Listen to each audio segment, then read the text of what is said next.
He bet his entire criminal empire and his life on a bare-knuckle death match just for his secretary.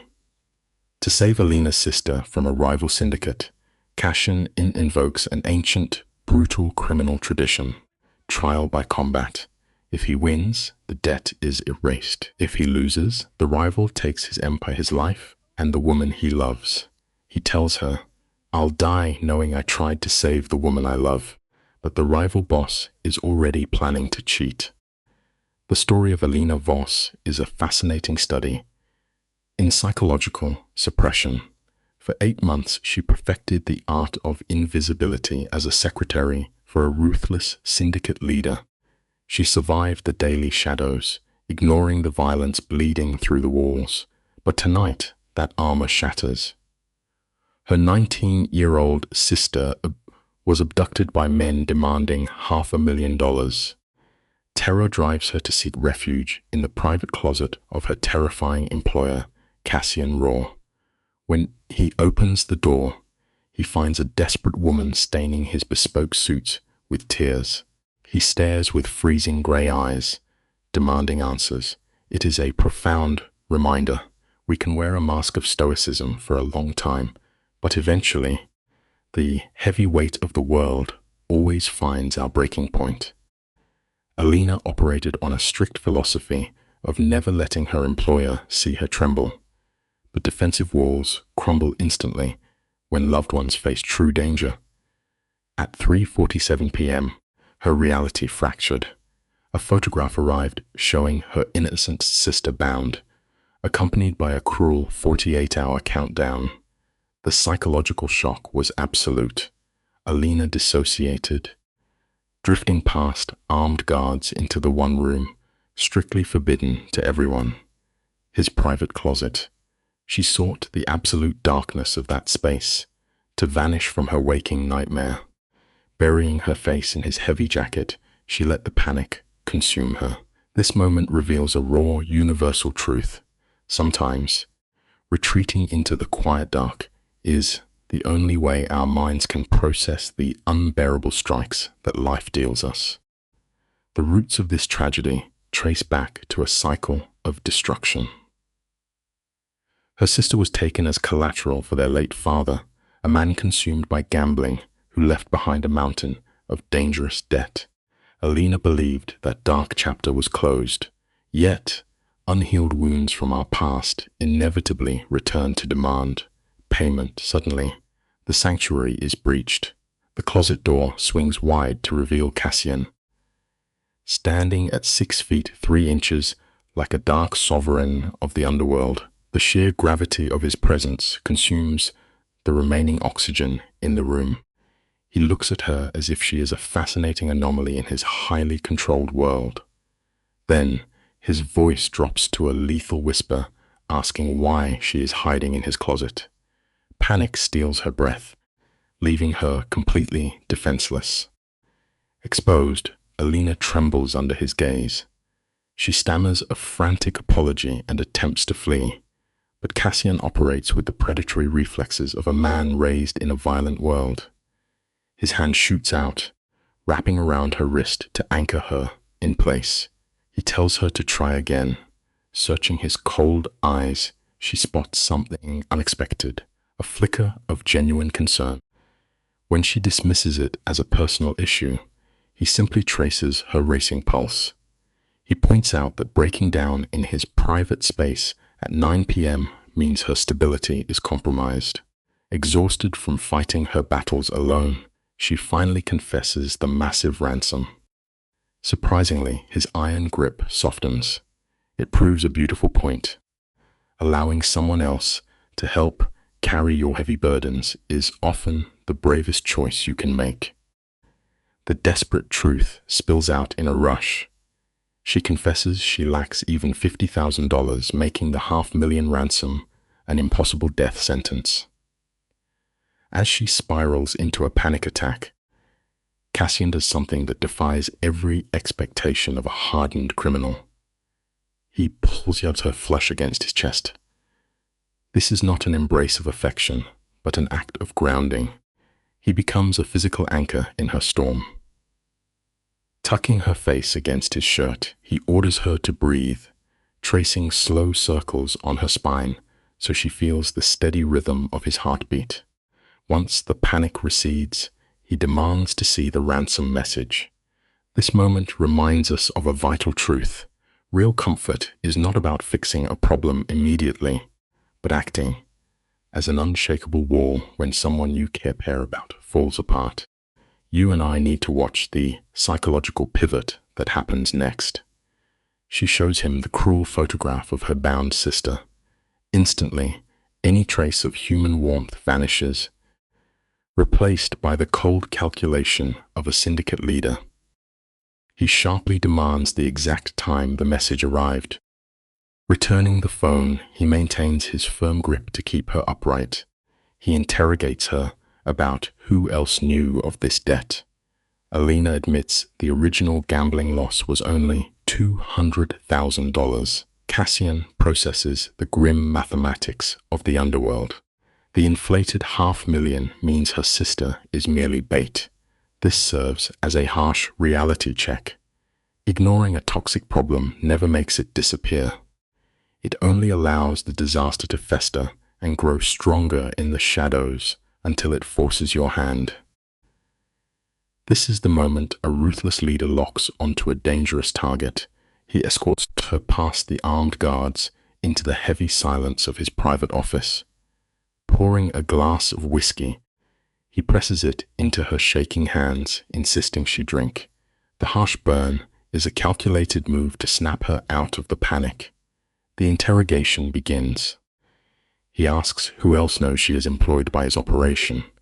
When Alina admits that only her sister and a few friends know, a terrifying darkness floods Cassian's eyes. He realizes the kidnappers are aware of her connection to his empire. It is a chilling revelation highlighting a crucial lesson. In a chaotic world, your personal information is never just casual conversation.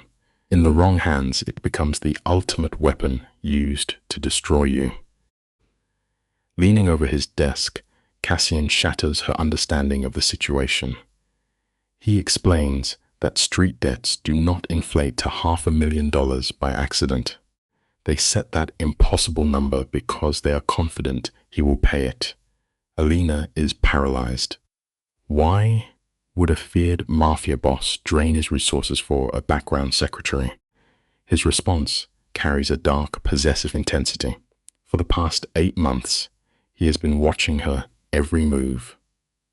He recites her routines with terrifying precision, right down to the specific train car she takes to work. When she asks how he could possibly know, he states plainly that he made it his business to observe her. It is a fascinating reminder. People notice your quiet, everyday habits far more closely than you could ever imagine. Stick with me, because you and I are about to uncover the emotional core of this story. Pushing off the desk, Cassian steps into her space. With a shocking display of vulnerability, he confesses that on her first day, she looked at him as a human being, not the monster the city feared. That gaze sparked a quiet obsession. A rival faction noticed his fixation, snatching her sister to use as a pawn against his empire. When Alina tearfully argues that a mere secretary cannot be worth a gang war, a shadow of fierce anger crosses his face. Gently lifting her chin, he forbids her from ever questioning her own worth again. This moment carries a beautiful truth. Sometimes, the people who clearly recognize your incredible value are the absolute last ones you would expect to see it. The fragile intimacy shatters when the office doors burst open. His second-in-command rushes in, reporting that a rival boss, Mikhail Draven, has arrived at the gates with 8 armed enforcers. A freezing tension drops over the room. Alina watches the terrifying transformation as Cassian buries his humanity, his face hardening into absolute stone. He orders her locked inside his reinforced panic room. Trembling violently, she asks who Draven is. Cassian delivers a chilling reply, identifying the man as her sister's captor before turning to wage war. As the heavy steel door seals her in darkness, a grim realization sets in. The most dangerous monsters do not hide under our beds at night. They walk freely in the daylight, wearing tailored suits and carrying ordinary human names. Have you ever stared at a screen, paralyzed by the dread of an incoming message? Alina waits in the cold bunker, only to receive a cryptic text from a burner phone. It tells her to ask Cassian about the Treaty of St. James and what he once traded for peace. For 20 agonizing minutes, she paces the concrete floor. Finally, the steel door swings open to reveal a battered Cassian. Blood stains his knuckles, and a fresh cut marks his face. He consumes a heavy pour of whiskey to steady his adrenaline. He confirms the worst, stating that Draven is ready to negotiate. Without hesitation, Alina offers to drain her entire existence to pay the ransom. This highlights a deeply human instinct. When someone you love is threatened, you will surrender everything you have to ensure their safety. The terrifying cost of this negotiation becomes clear. Cassian's voice turns to ice as he reveals the true ransom. Draven does not merely want the $500,000. He demands control of the Southside ports and one night alone with Alina. The horror steals her breath. As she stammers a refusal, Cassian violently slams his glass onto the desk, shattering the crystal. Radiating lethal rage, he declares he told his rival to go to hell, promising to burn Draven's syndicate to ash. Looking at her, he vows she will never be used as currency. Despite the obvious danger he presents, she feels entirely protected. This teaches a powerful lesson. True devotion never asks for permission. It simply steps into the worst storms to become your shield. Their proximity becomes a metaphor for their shifting dynamic. Cassian stands so close the heat of his anger washes over her. Tracing her jaw, he confesses the tragic foundation of his empire. At 15 years old, he watched a rival faction murder his mother, a trauma that birthed a vow to never love anything he could not control. He built a massive fortress of violence and fear to ensure he would never feel helpless again. Yet, Alina managed to slip through those heavy defenses without even trying. Her quiet belief that he possesses a good heart is slowly dismantling his ruthless persona. It is a stunning reminder of the power of perception. Profound healing often begins the exact moment someone chooses to see the hidden good in you, even when you are convinced you are broken. Let us pause and examine the psychological trap Alina finds herself in. Have you ever been forced to trust a predator because your options have completely evaporated? Desperate, Alina begs Cassian, a ruthless syndicate boss, to rescue her abducted sister. Cassian accepts, but the atmosphere shifts violently when he rests his forehead against hers. It is not comfort, it is a chilling, territorial claim. He dictates that she is moving into his domain as his rival Draven already knows her address. The narrative escalates with terrifying speed, plunging her into a lethal shadow world. Ultimately, it serves as a stark reminder that sometimes the only way to survive a devastating storm is to walk directly into the eye of it, trusting the very danger you once feared to become your only true shelter.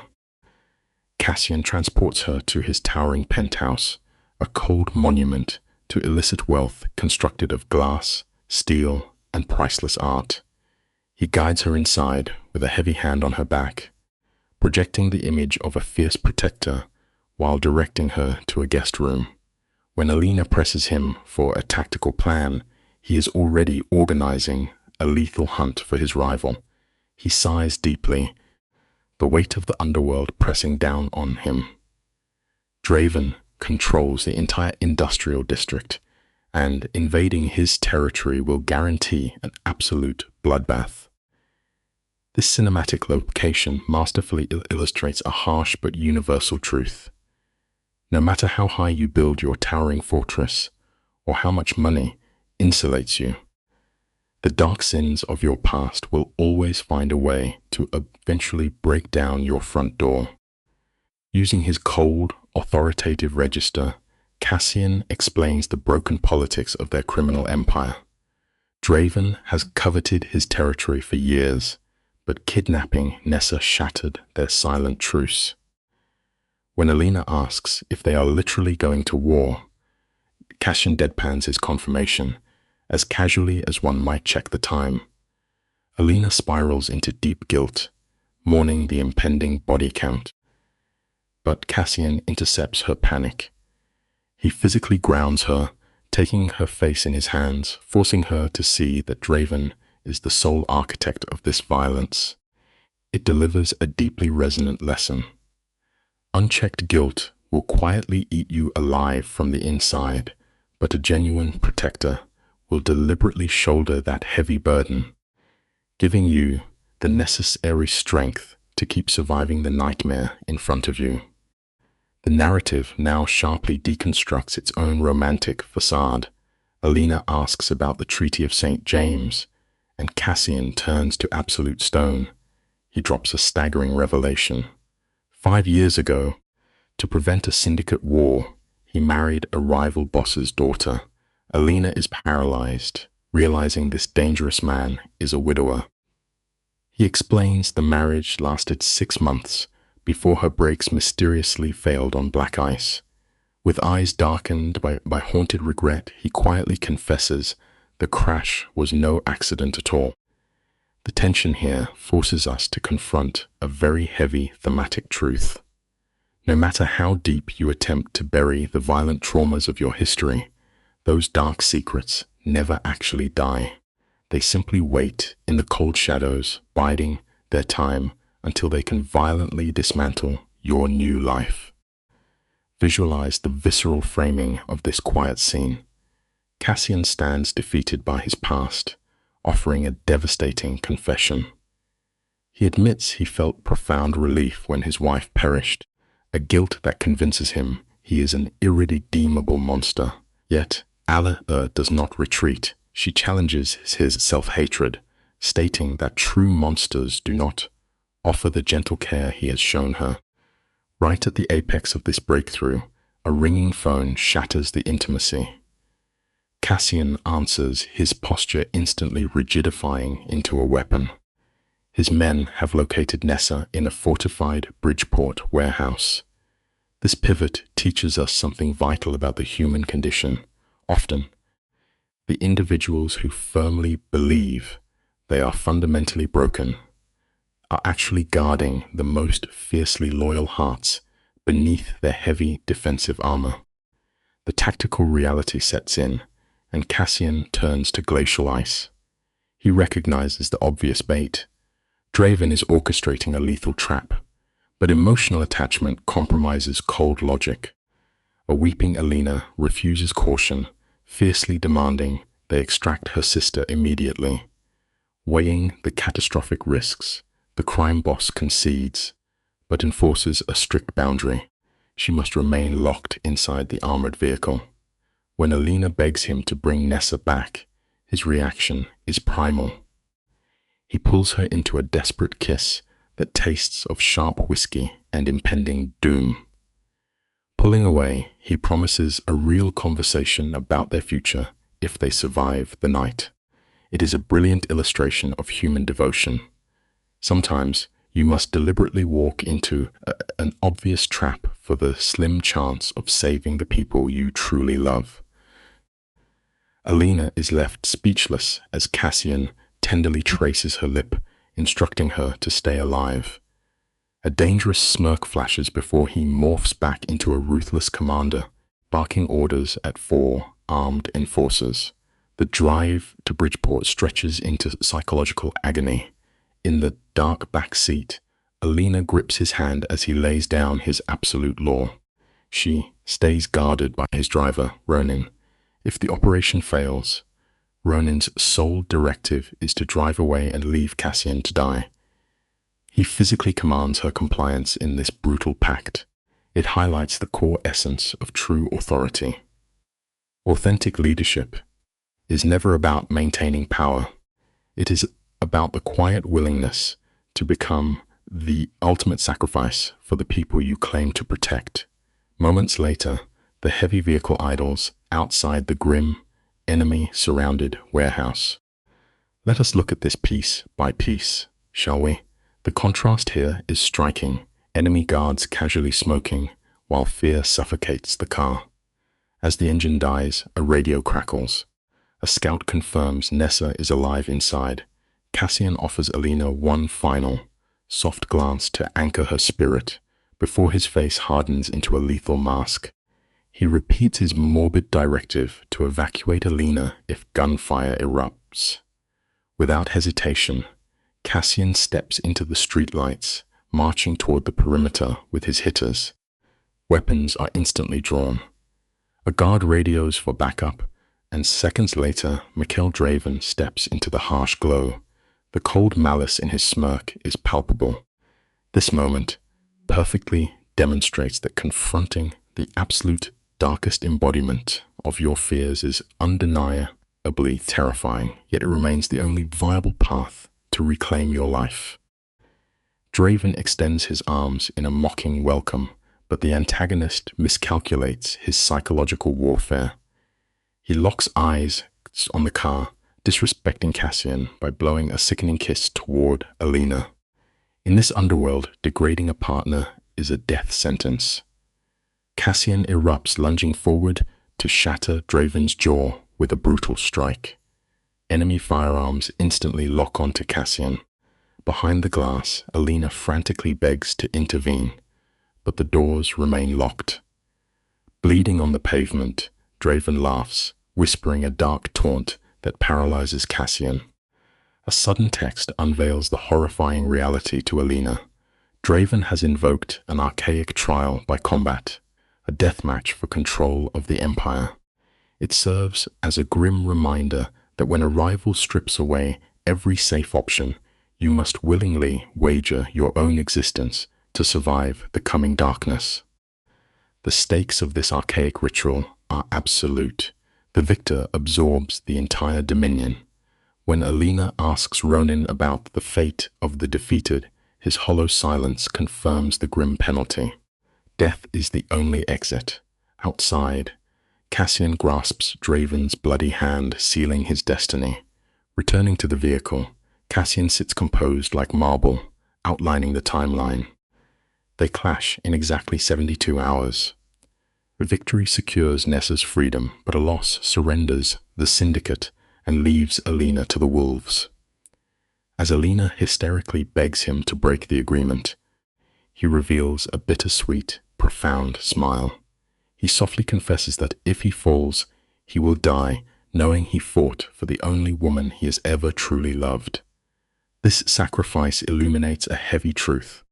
Authentic love is the quiet readiness to violently forfeit your entire world just to buy someone else a fighting chance at tomorrow. Today, you and I are going to unpack this narrative madness together. The penthouse has transformed into a suffocating, gilded cage. Alina paces the cold marble floors, peering down at the city below.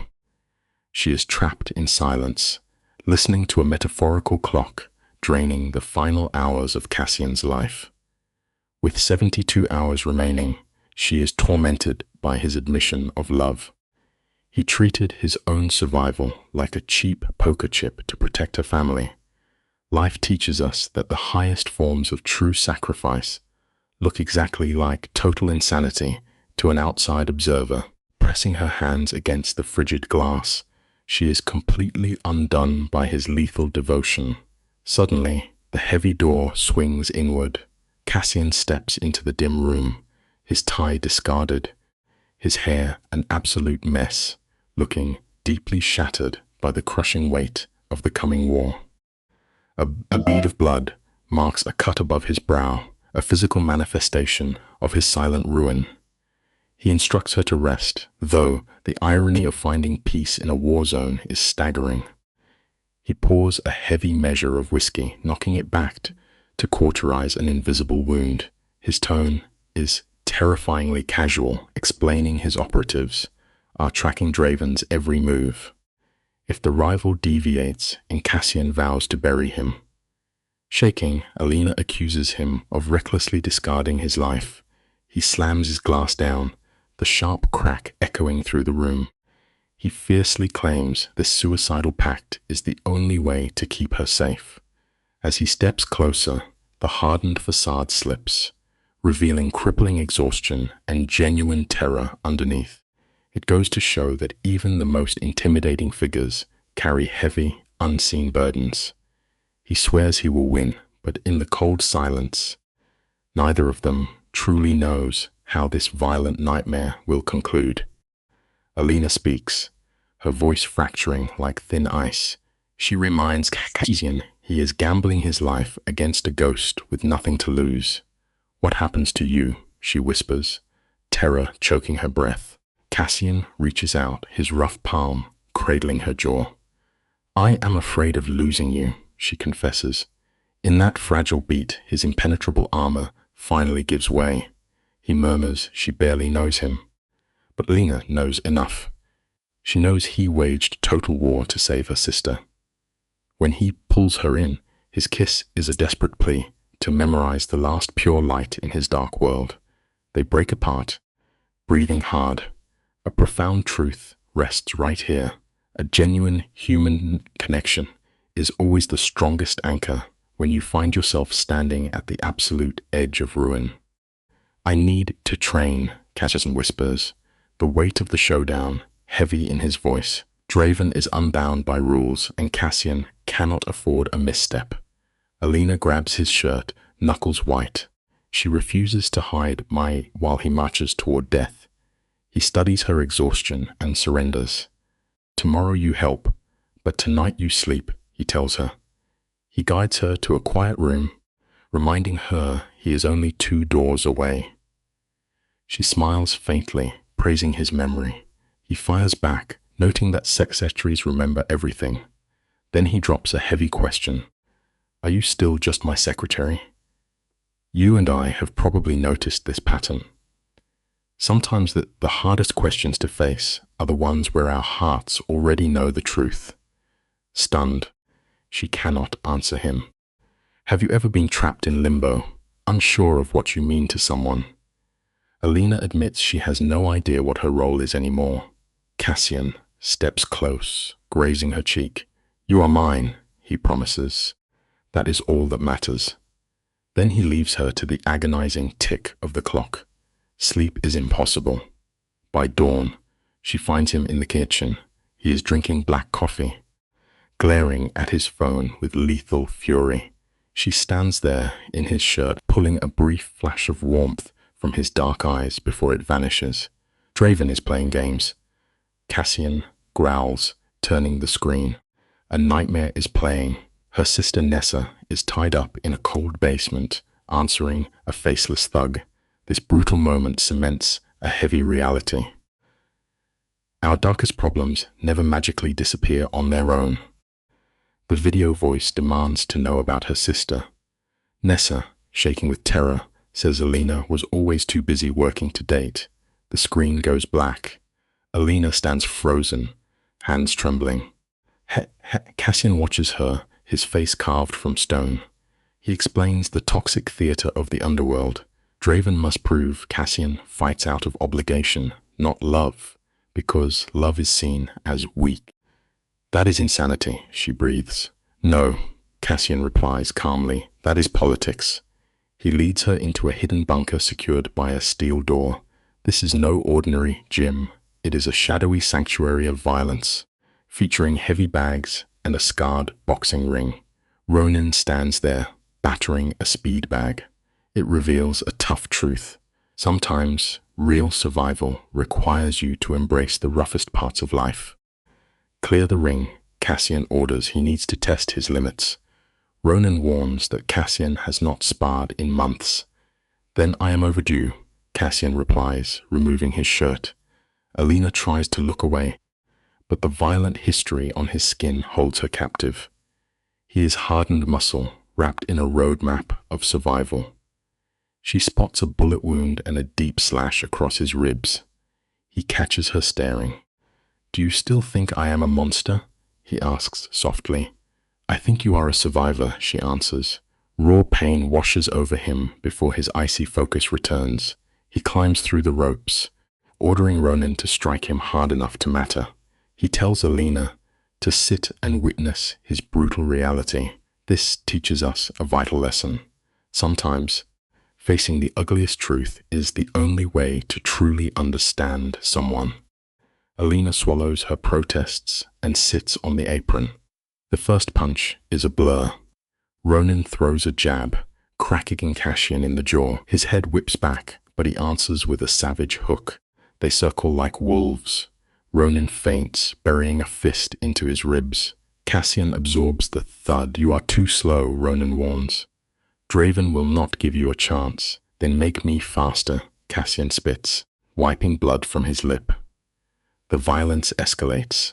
Alina watches in horror as Ronan dismantles him with crushing blows.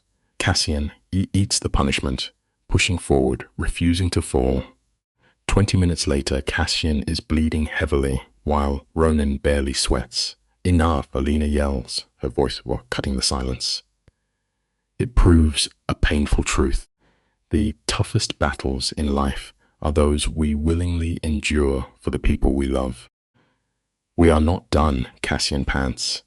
"Yes, you are," she declares, stepping into the line of fire. "You cannot train while unconscious." She presses her hand to his bleeding eyebrow. The feral heat slowly leaves his eyes. "Fine," he mutters. A 20-minute break. 2 hours, she counters. 30 minutes.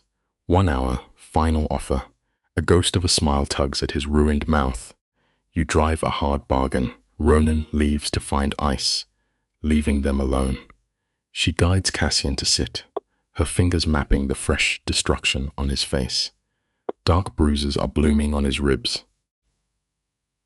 "Let us look at this closely, you and I. Sometimes the deepest wounds a person carries are from a lifetime ago." She tilts his chin, tracing the faded marks carved into his flesh. "What happened to you?" she whispers. Cassian falls entirely silent. "The bullet found me at 19, he rasps. "A rival crew tried to erase me. The deep slash came later in a knife fight." He covers her hand with his own. "The smaller marks are from glass and wire. I clawed out of the gutter." His eyes search hers, bracing for judgment. "Do you understand what I had to become?" "I understand you are hurt," she murmurs. "I know you are terrified of losing." He tries to deny it, but she holds firm. "You are terrified Draven will win, Nessa will die, and I will hate you." Cassian clenches his jaw. "And what if I fail?" Her hands frame his face. "Then we find another way." "But you do not get to die for me." "Then how does it work?" he asks, stripped of his armor. "You fight. And you win. The lesson is clear. Sometimes you must look your worst fears in the face and flatly refuse to accept defeat.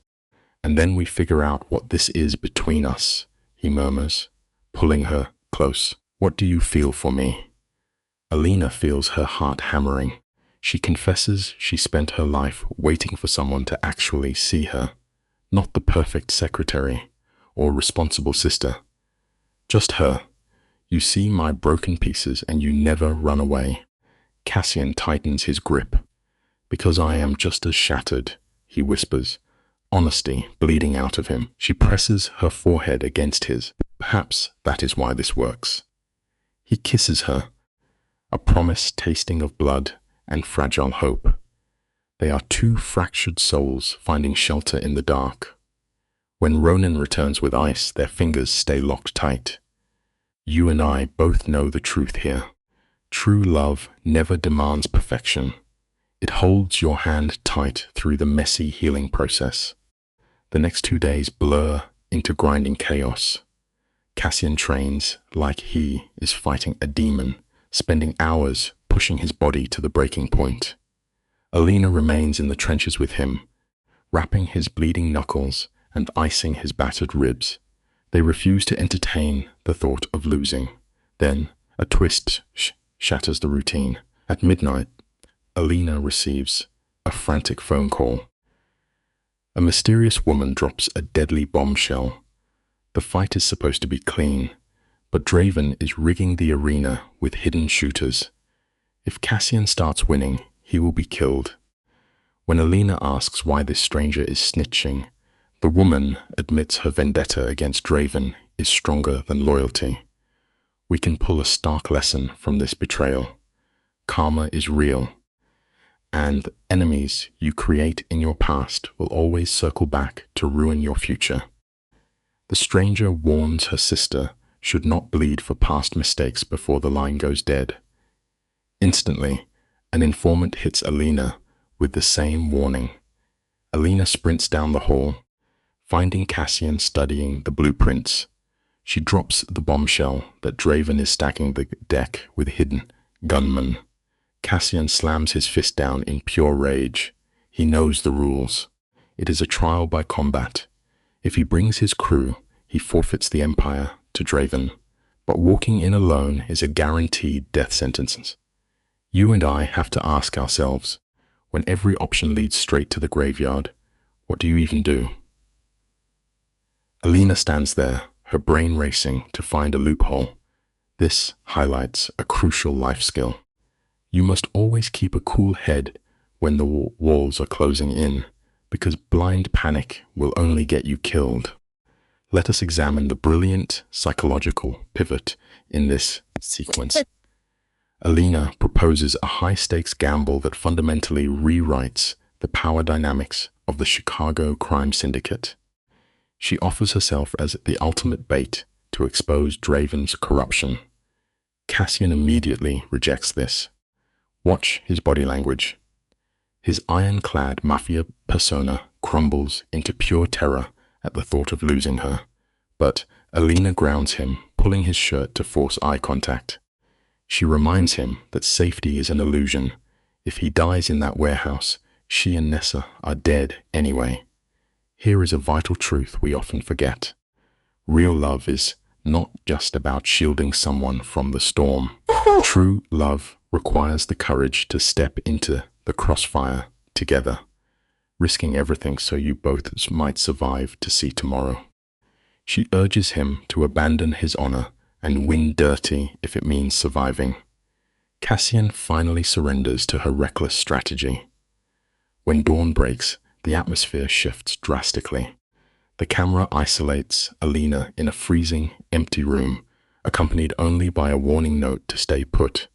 Soon, Ronin sits in with hot coffee, the stress of impending war etched into his face.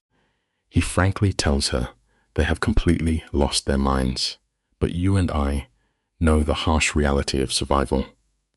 When you are backed into a corner, absolute madness becomes the only weapon capable of cutting through the darkness. Ronin understands that exposing Draven will dismantle his empire, yet he demands Alina strictly follow orders if this trap collapses. By noon, Cassian returns, coiled tight and radiating a quiet, lethal energy. Cassian is dressed entirely in pitch black, methodically checking his weapons alongside Victor. It is a grim ritual of war. Alina watches from the sidelines, confessing her paralyzing terror, but Cassian reframes this beautifully. He tells her that fear is actually a gift. We spend so much time running from anxiety, but fear is simply your internal alarm system, keeping your senses sharp when predators circle. He fastens a concealed blade to her ankle, giving a strict order to run without looking back if the bullets start flying. She breathes his name, and he pulls her into a desperate, grounding kiss, promising to secure their future. They soon arrive at a decaying brick warehouse. It is a phenomenal set piece, swarming with rival crime bosses who are entirely thirsty for a complete bloodbath. The psychological tension here is masterfully built. Alina sits trapped inside the heavy armored car, forced to watch Cassian walk alone into the lion's den.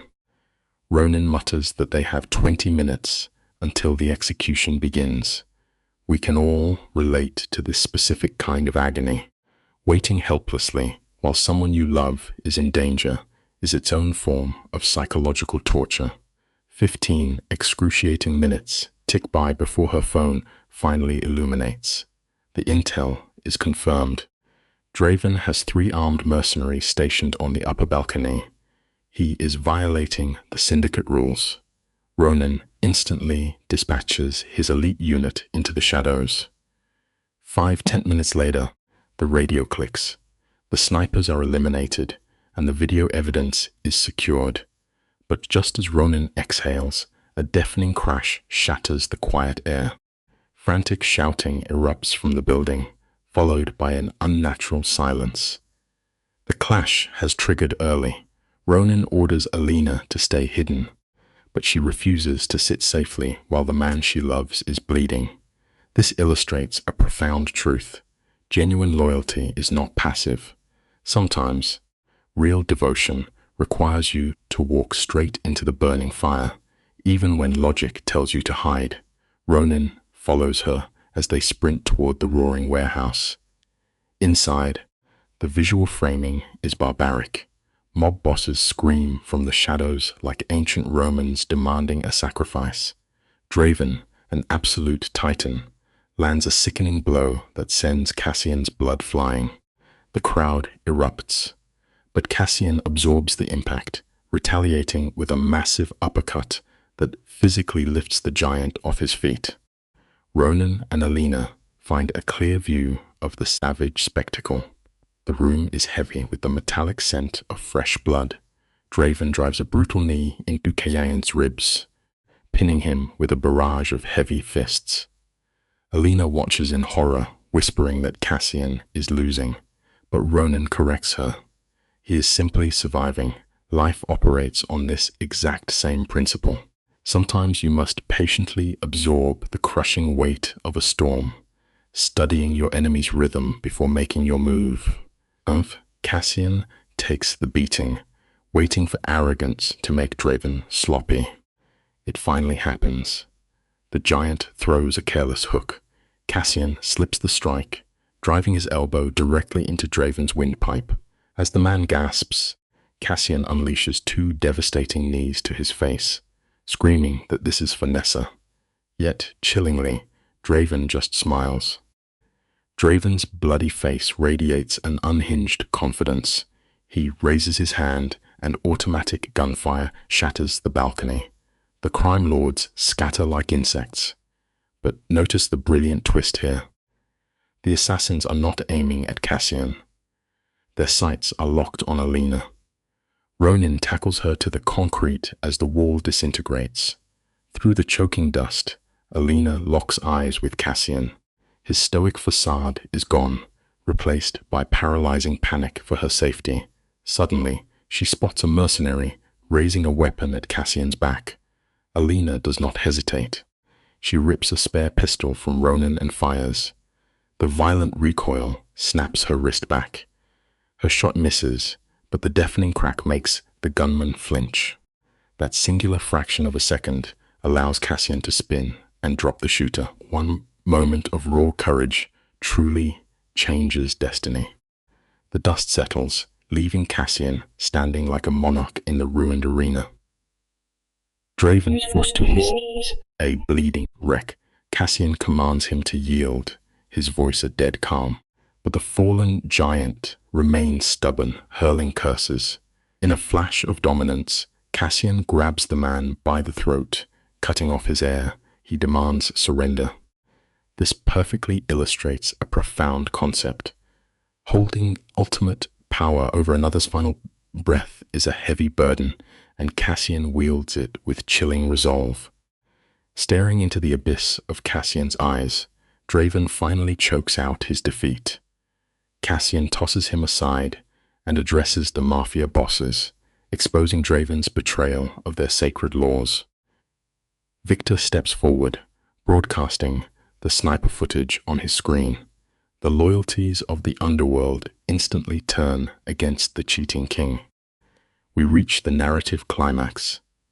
The fickle crowd entirely turns against their former idol. Cassian's voice cuts through the madness, branding Draven a coward. Standing over the broken boss, he systematically strips away everything: his territory, his status, his legacy wiped out. He roars for Nessa's location. Draven spits that she is locked in the basement, warning Cassian that his new crown will not last. Cassian ignores the bitter prophecy, dispatching Victor to secure the hostage. Then we see the most powerful character beat of the sequence. Stepping over the wreckage of a fallen empire, Cassian walks through the blood directly to Alina. She is trembling on the concrete, still clutching the pistol. He drops to his knees, his bruised face softening completely, and slowly, carefully disarms her. True strength is knowing exactly when to be gentle. This next scene is a brilliant study in character dynamics. Cassian, covered in the aftermath of a Mafia coup, leans in and whispers a profound truth. Alina saved his life. A woman who had never held a firearm forced a flinch that shifted the balance of power. They descend into the gloomy basement and locate Nessa. She is battered and deeply traumatized, yet breathing. Cassian draws his blade to slice her restraints, looking like a terrifying nightmare draped in enemy blood. Nessa panics, overwhelmed by the grim reality of her rescue. But Alina steps in, wrapping her arms securely around the broken girl. Let us pause on this lesson. When your reality fractures and the world descends into chaos, sometimes the only valid response is to grab the people you love and hold on tightly until the shaking finally stops. Over Nessa's shoulder, the camera captures a silent exchange. Cassian looks at Alina with a reverence, proving she is his entire universe. But a dark psychological reality is settling in. By pulling that trigger, Alina has irrevocably crossed into his violent underworld. The narrative cuts sharply to a sterile hospital, heavy with the smell of bleach.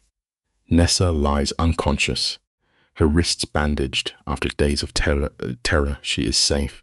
Yet Alina remains wide awake in the quiet room.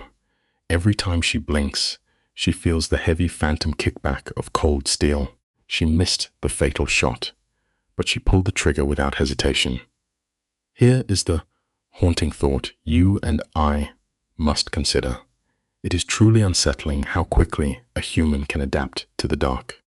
The scariest monster is rarely hiding in the shadows. Sometimes it is the one waking up inside your own reflection. You and I are going to unpack this story together, starting right at the boiling point of their underworld dynamic. The mahogany door swings open, revealing Cassian as a battered survivor. His eye is swollen shut, his lips split, yet he still extends a hot cup of coffee to Alina. He sits, weaving his wrecked knuckles through her trembling fingers. When she asks about his pain, he admits the agony, but insists the victory justifies the suffering. Alina is paralyzed by how close they came to total ruin, whispering that they almost lost everything.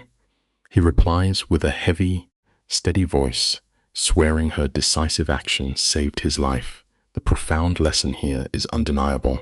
A single, fleeting second of hesitation is often the only fragile barrier between enduring a total tragedy and living to see tomorrow.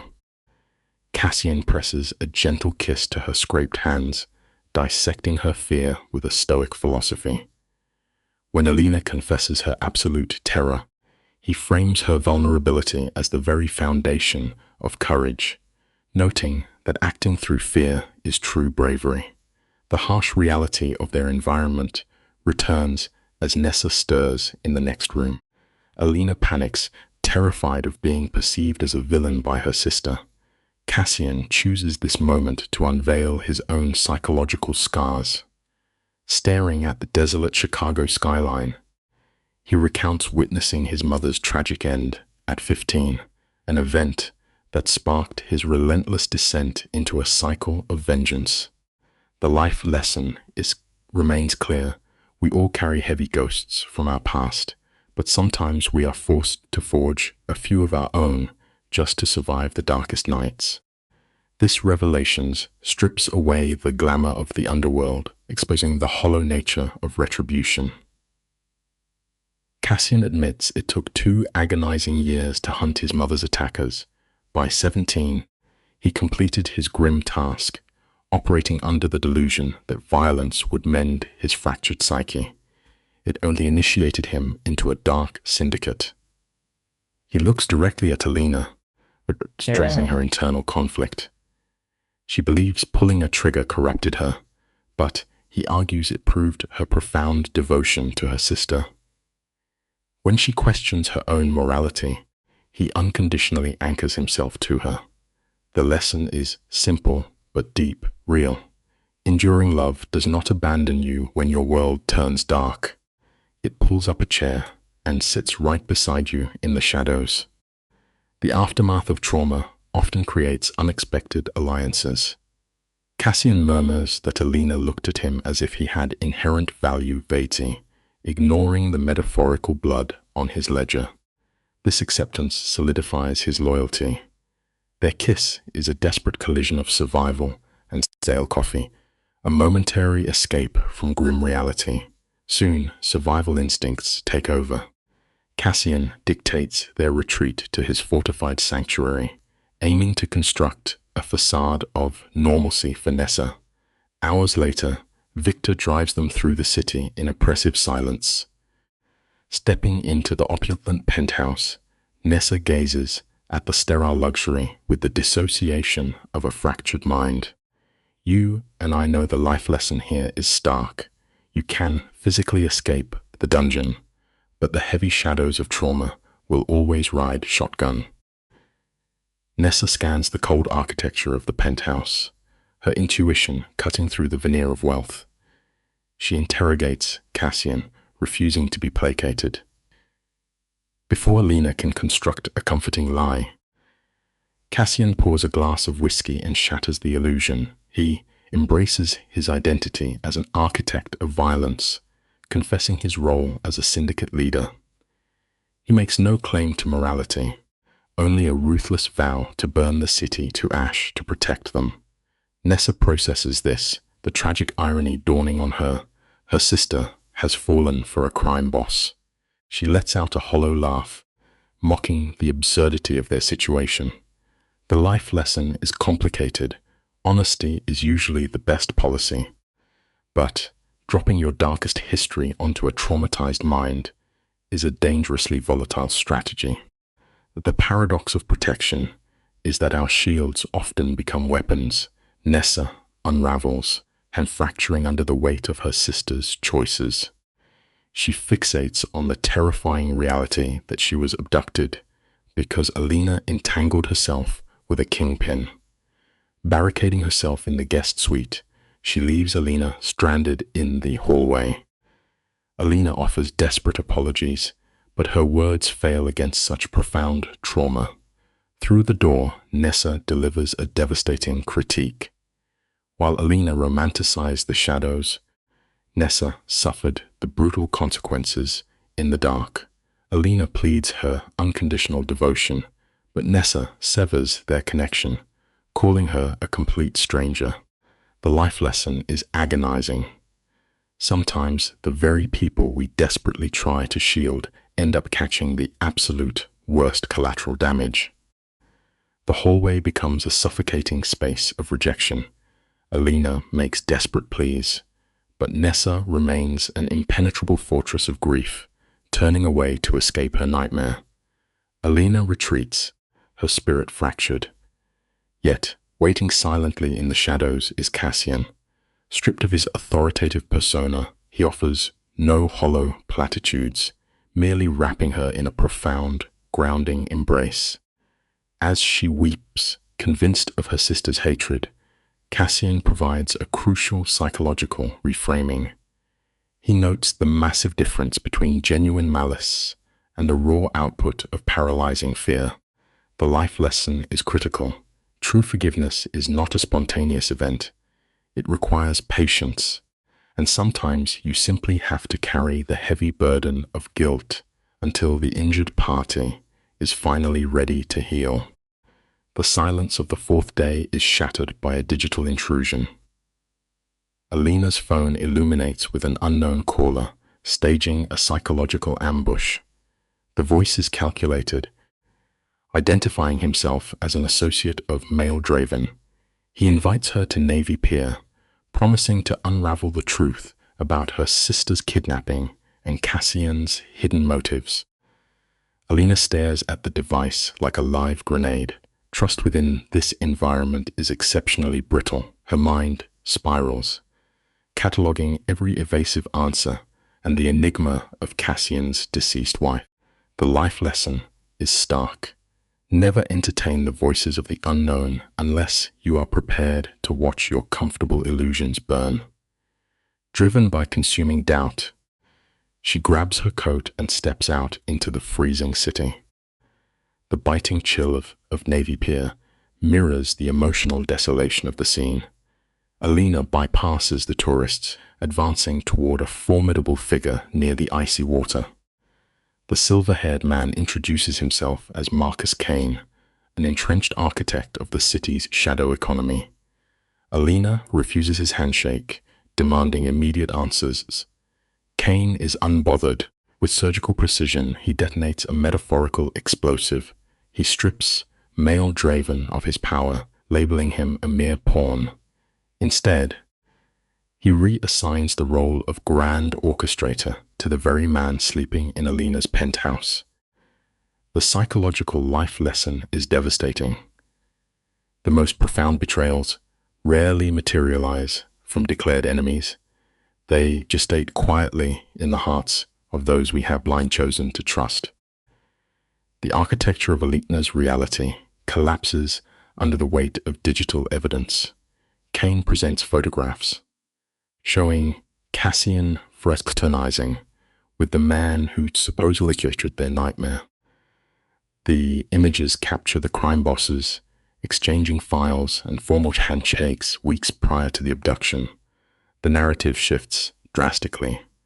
Cassian is no longer the White Knight, but a calculated predator who manufactured a crisis to consume rival territory, using Nessa as mere collateral. Alina's perception is violently shattered. The life lesson woven into this tragedy is humbling. We eagerly construct towering pedestals for our personal heroes, but a single fragment of undeniable truth possesses the absolute power to reduce those idols to dust. She stands paralyzed in the cold ruins of her faith. Alina's denial manifests as a fragile whisper, a defense against profound cognitive dissonance. Kane adopts the hypnotic cadence of a seasoned manipulator, inviting her to analyze the events logically. He questions how a minor player like Draven could exploit Cassian's vulnerability without inside coordination. Masterfully, Kane reframes Cassian's protective acts as the calculated moves of a sociopath initiating a turf war. The psychological horror lies in the very mechanics of deception. The life lesson is terrifyingly real. The most destructive lies are never entirely fabricated. They are meticulously wrapped around a tiny grain of undeniable truth, specifically designed to poison your mind against the people who genuinely care for your survival. Kane retreats, leaving Alina emotionally marooned. The external chill is eclipsed by the dread colonizing her mind. She navigates back to the penthouse in a state of dissociation. Upon entering the study, Cassian offers an anchoring smile, unaware of the impending interrogation. You and I know this is the defining crucible of their relationship. Her voice, trembling with anxiety, demands to know his historical connection to Draven. When Cassian's complexion drains and a suffocating silence fills the room, the absence of an immediate denial confirms her worst fears. The inevitable life lesson is brutal.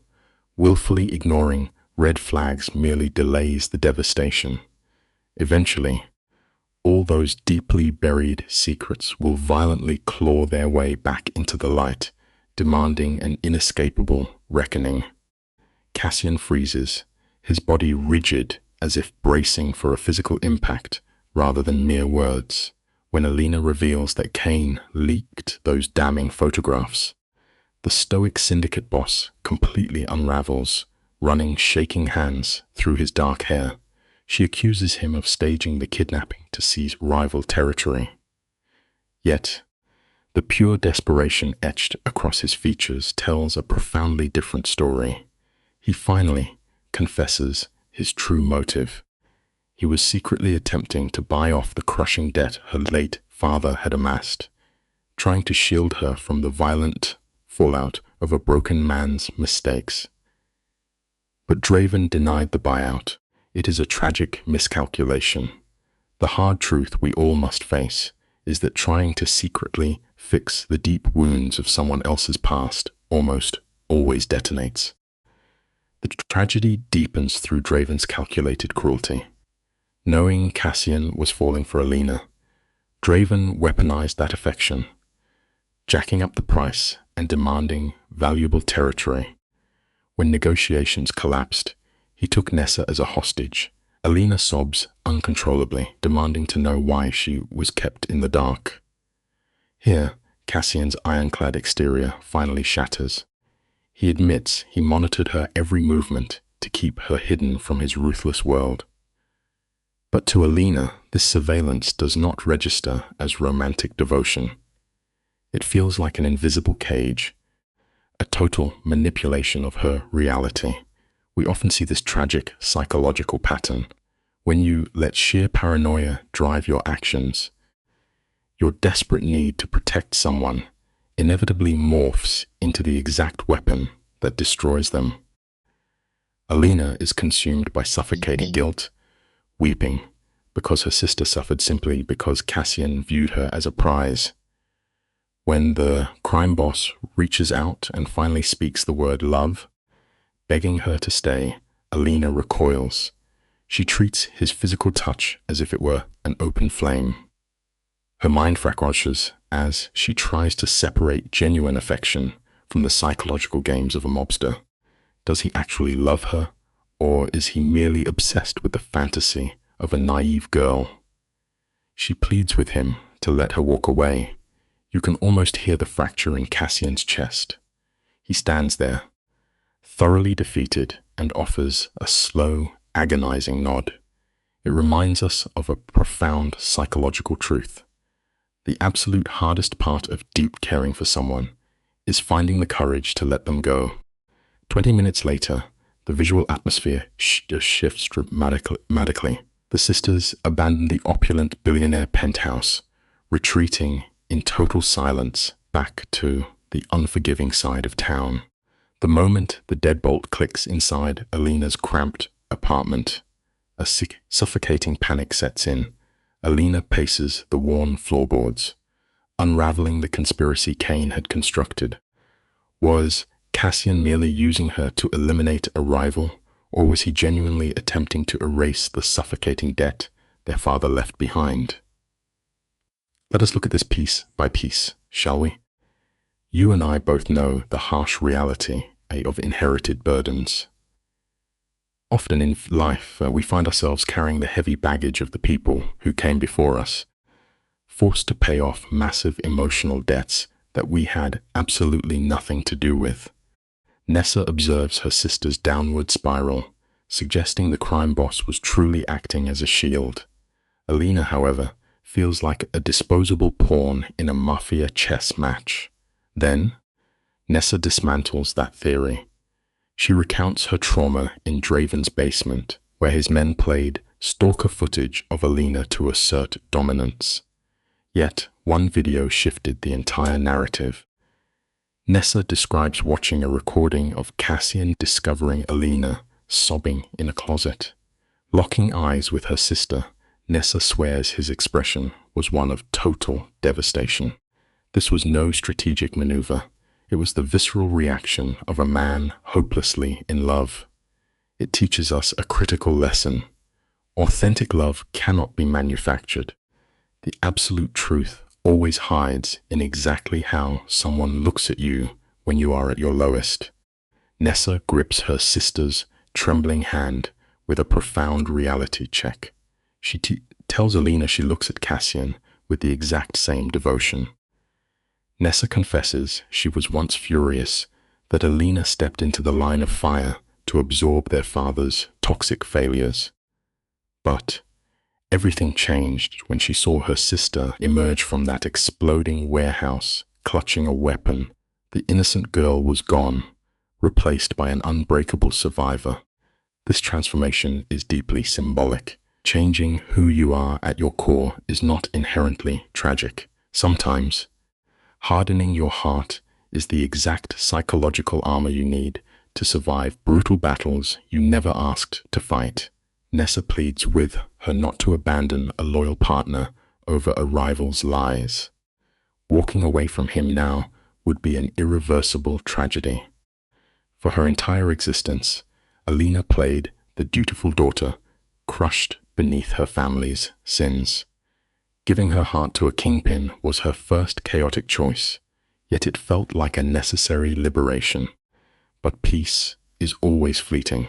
Suddenly, her phone lights up with a frantic message from Ronan. The penthouse is under siege. Before she can process the threat, her own front door is violently kicked from its hinges. 3 masked assassins pour into the confined space. Instinct overrides fear as Alina shoves Nessa behind her, embodying the violence Cassian taught her.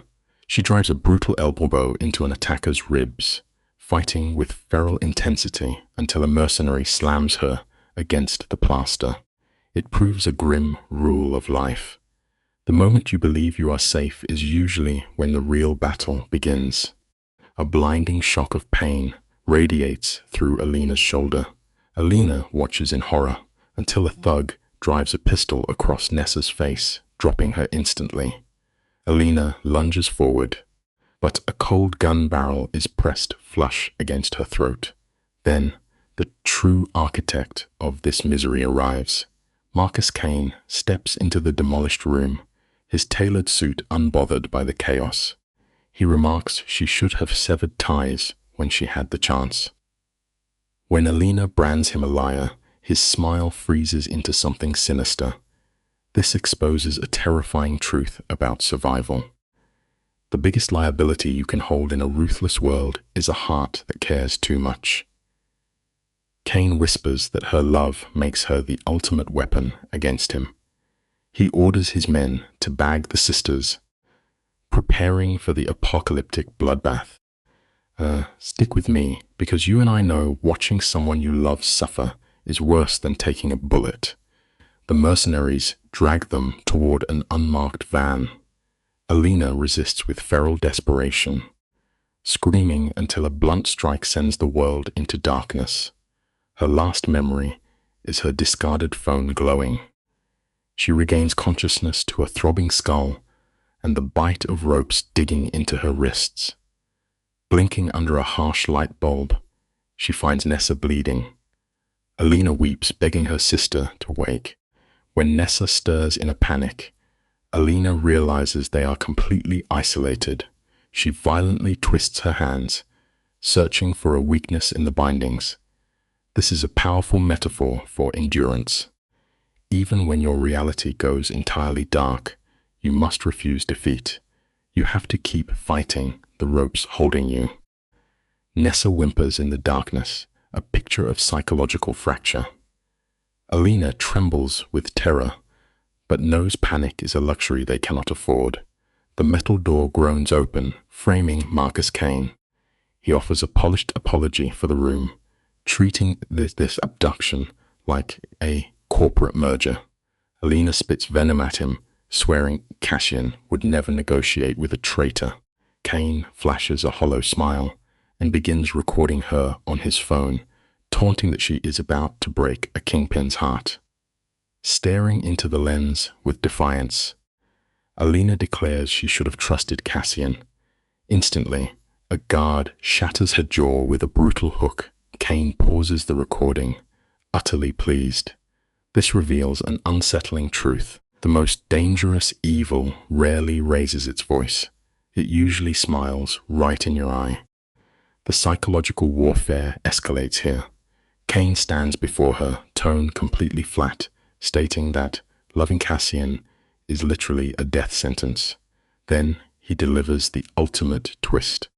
Cassian never ordered the initial kidnapping. Kane was the invisible architect the entire time, pulling the strings like a twisted puppet master. Why reveal this truth now? Because he wants the bitter taste of reality to be her final experience. He knows Cassian will crash into the stronghold to rescue her. Kane intends to slaughter them both, claiming the Syndicate throne. He views it as a brilliant chess move, but Alina sees a man who has lost his sanity. As he locks them back in that concrete tomb, the grim reality sets in. Nobody is coming. Sometimes the absolute truth reveals itself far too late. Alina sits in the pitch-black isolation, her guilt devouring her. She grasps the horrifying irony. Cassian is about to walk into a slaughterhouse to save her, sacrificing his life to prove she was wrong to doubt him. Beside her, Nessa pleads for a survival strategy. Alina closes her eyes, remembering Cassian's fierce love and the lies she had swallowed. When her eyes open, the tension shifts completely. She softly promises her sister they are getting out alive. Her mind drifts back to the violent recoil of a firearm in her hands, marking the exact second her innocence died. She reaches a chilling conclusion. If her protector is about to fall, she must shed her morality and become the villain herself. When you corner someone in darkness, you should never be surprised when they bite back. Today, you and I are going to unpack a story about the true cost of power. In the suffocating dark, Nessa offers a fragile nod. Alina, bound and facing her darkest hour, makes an absolute choice. She will not give this enforcer the satisfaction of her tears. The iron door groans open. Alina lifts her chin, locking her gaze onto Kane, daring him to cross the line. Kane offers a lifeless smile. He begins to monologue about the anatomy of breaking a crime lord. Taking territory is useless, he claims. You have to burn the one thing the man cannot buy back. Spitting blood, Alina swears Cassian will bury him. The truth we find here is simple. Real courage is not the absence of terror, but the stubborn refusal to let that terror dictate your final moments. Kane invades her space, studying her bruises with the cold detachment of a man appraising stolen goods. He whispers about the legendary crime boss and his fatal flaw.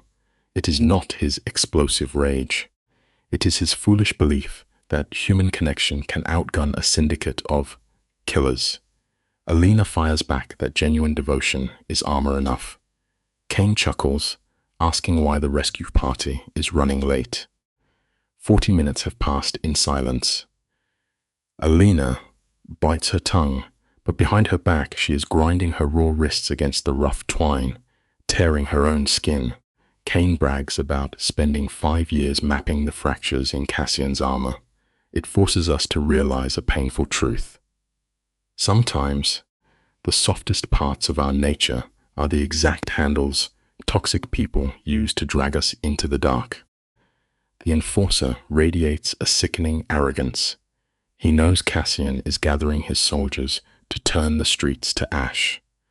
Alina tries to maintain her armor, insisting he has lost the war. But Kane only smiles wider. He delivers a devastating blow. Cassian is chasing a fabricated signal straight into a slaughterhouse.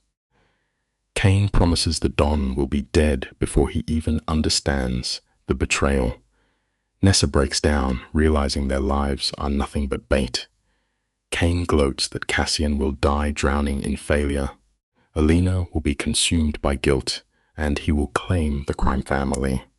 He thrusts a phone screen forward, showing armored trucks arriving at a warehouse.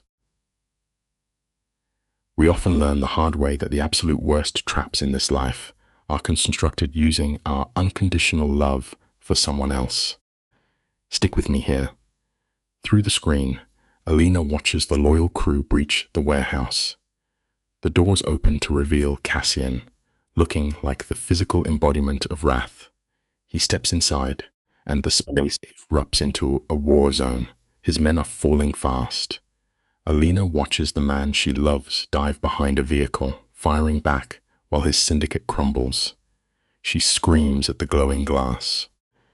Kane forces her to witness the cost of playing the hero, but that profound psychological torture ignites something feral inside Alina. She twists her wrists with raw violence. Her own blood acts as a grim lubricant, and the knot finally slips.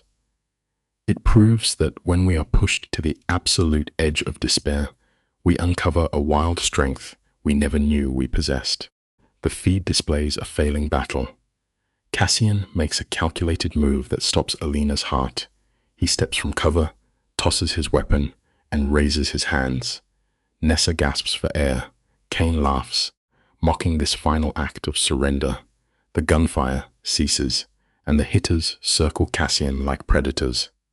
One gunman raises a rifle.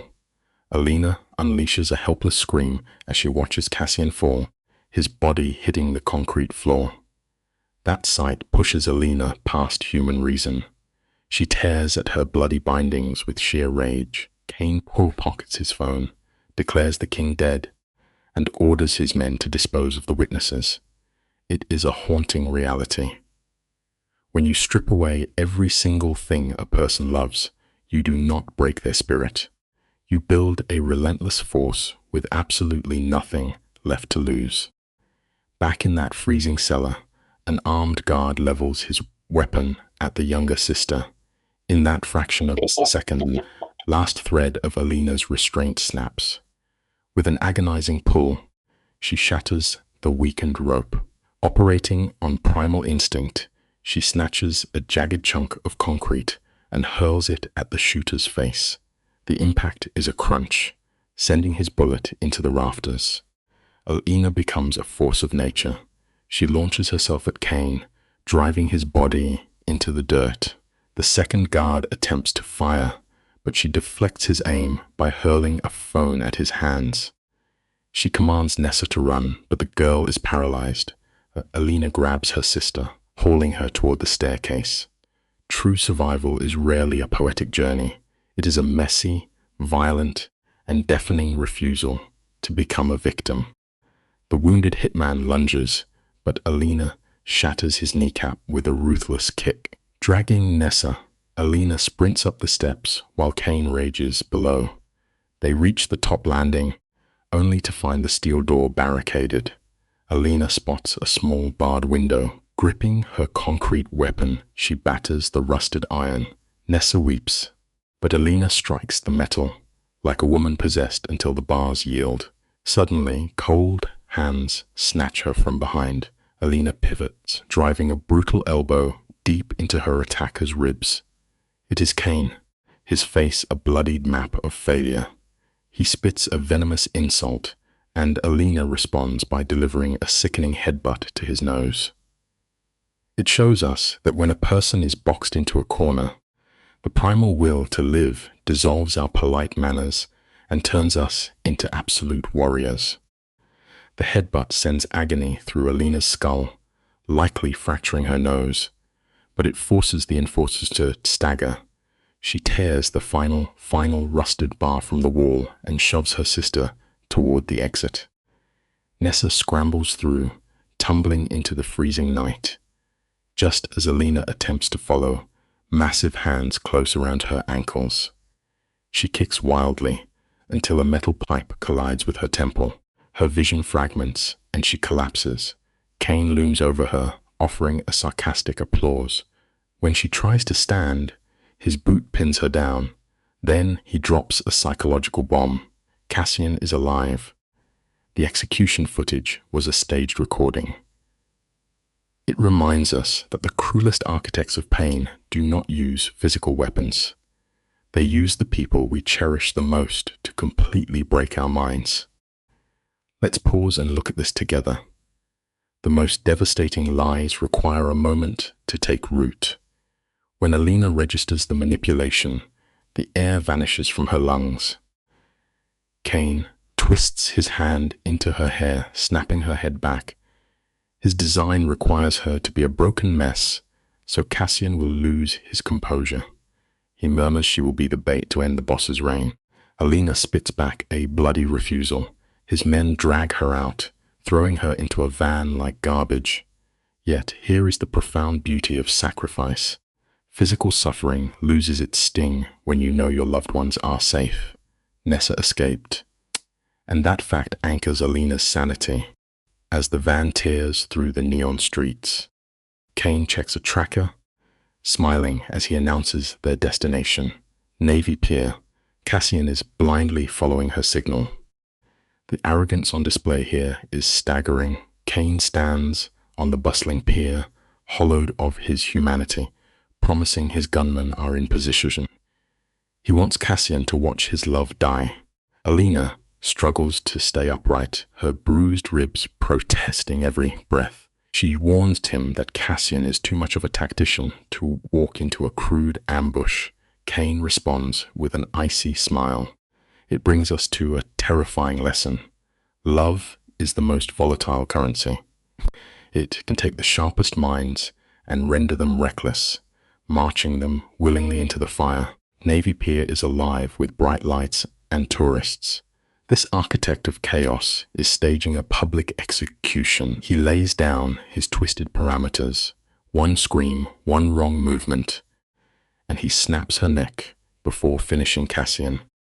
You and I have probably both experienced that crushing weight of powerlessness. Alina scans the neon pier, picking out 8 hidden shadows within the crowd. It is a lethal snare, and Cassian is speeding toward it. She feels her phone hidden in her pocket, the single oversight Kane's men made. If she could just send one warning. But Kane violently shoves her toward the edge. They stop at the frozen iron railing, staring down into the black water.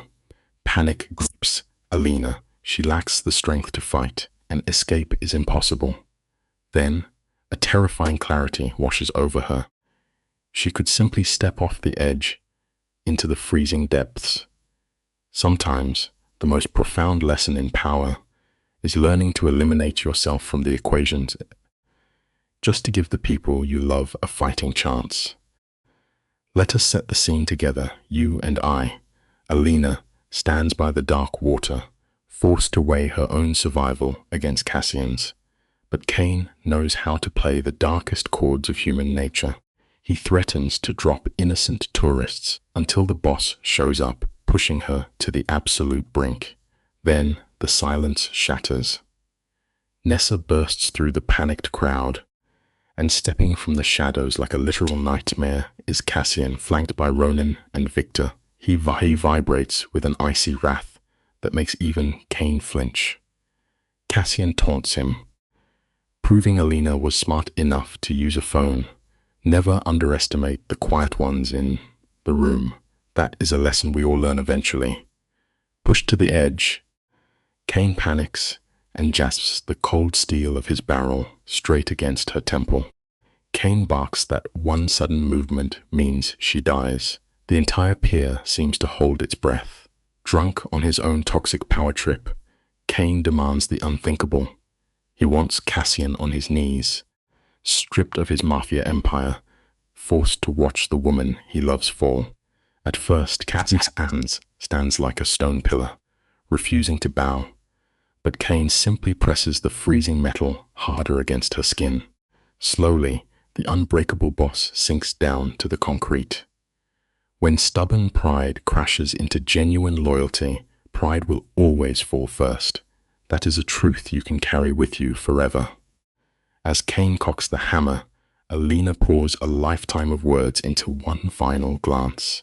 She throws her weight backward, shattering Kane's nose with her skull as the gunshot rips past her ear. Cassian is already airborne. Cassian bridges the gap like a force of nature. Kane shoves Alina aside and fires, catching the boss in the shoulder. The neon-lit pier erupts into madness as bystanders scatter into the dark. Ronan drags a stunned Alina behind a concrete pillar. Through the haze of gunpowder, Cassian and Kane tear into each other with bare hands. Kane is losing, but panic turns ordinary men into monsters. If there is one thing to remember in life, never corner a wounded animal. Driving a brutal punch into Cassian's cracked ribs, Kane drops him and levels his weapon. But Alina emerges from the dust, gripping a rusted iron pipe. She swings it hard, shattering Kane's jaw. The gun fires harmlessly into the empty sky, and Cassian sweeps his legs out. Let's pause here to really look at this, because a moment like this strips away all pretending. Cassian mounts his enemy, unleashing a terrifying storm of fists.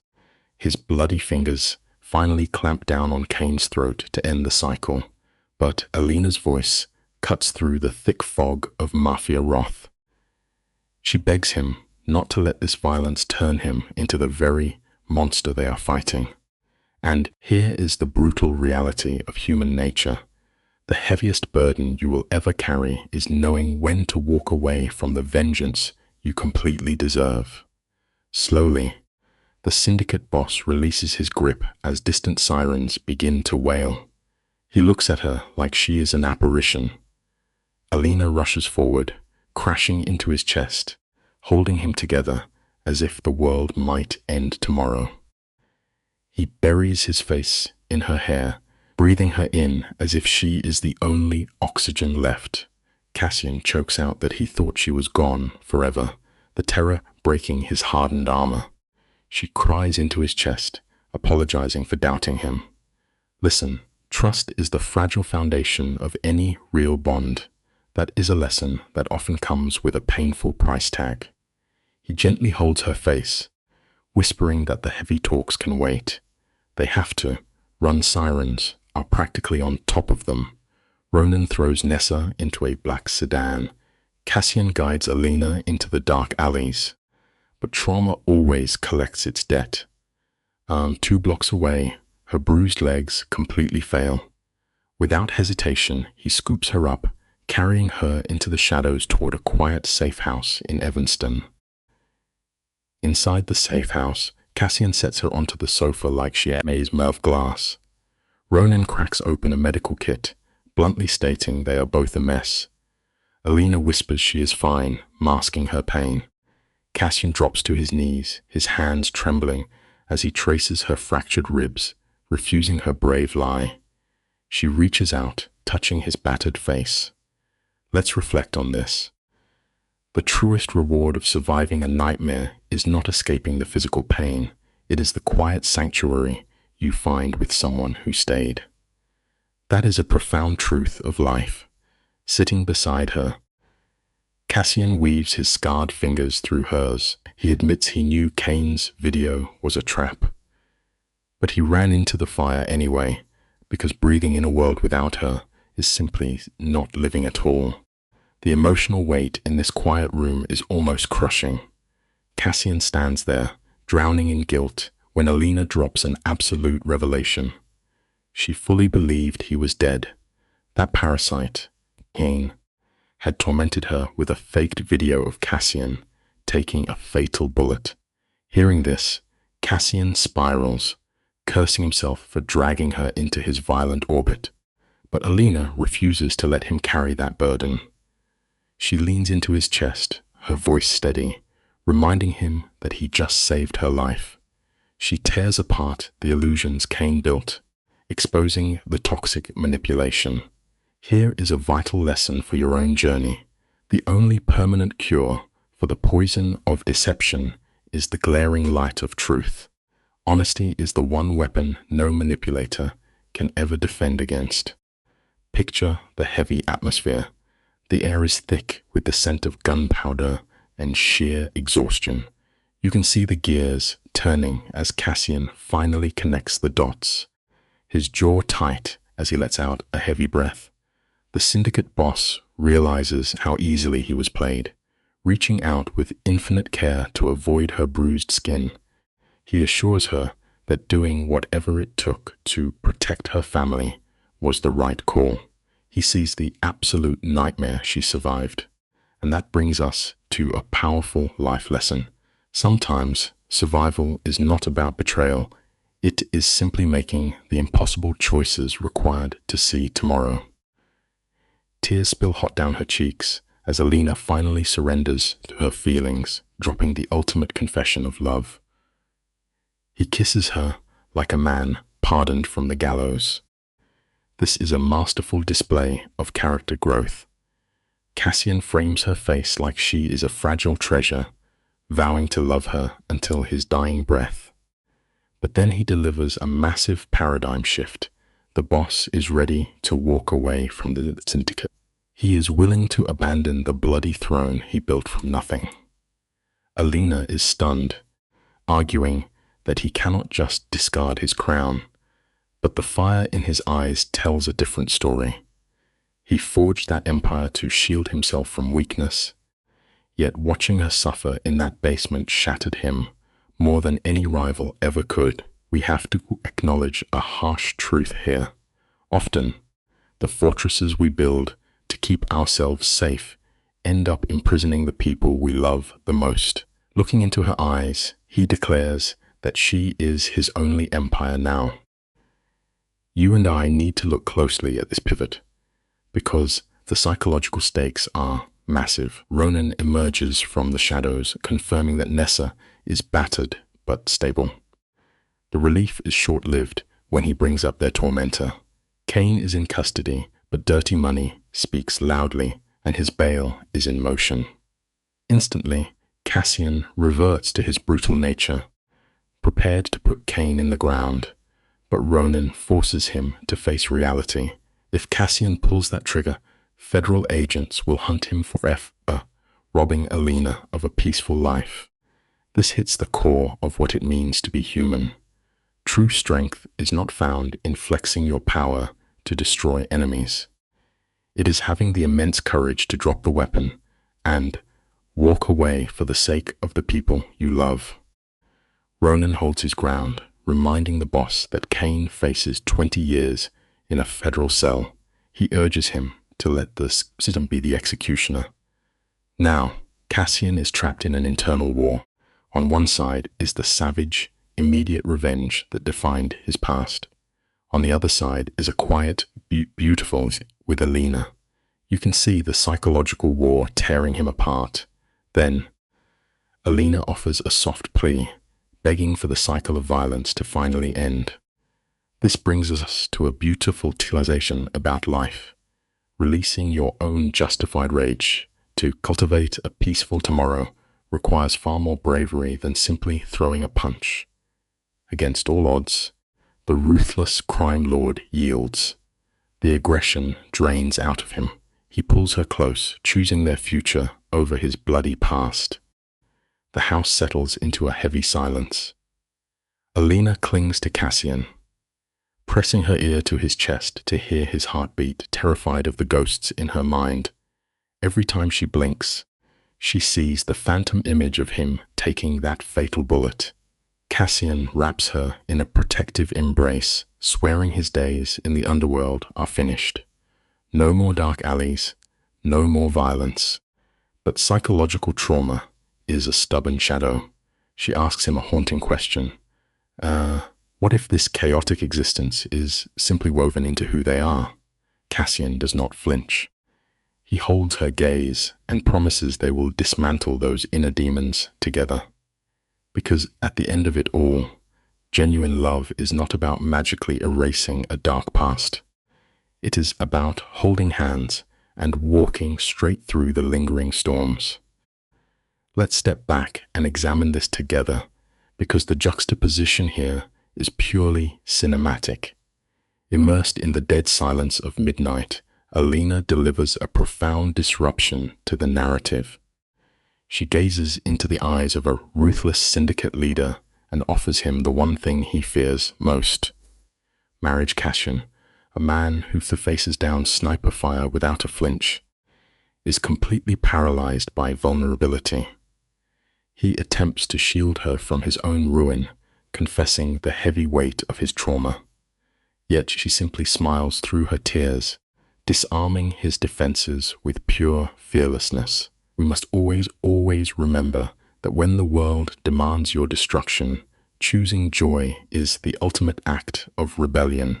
Surrendering to her light, Cassian pulls her in for a desperate embrace, claiming a fleeting victory. In narratives steeped in the cycle of violence, peace is merely an illusion waiting to shatter. Hours later, the quiet sanctuary is violently pierced by the sudden vibration of a phone.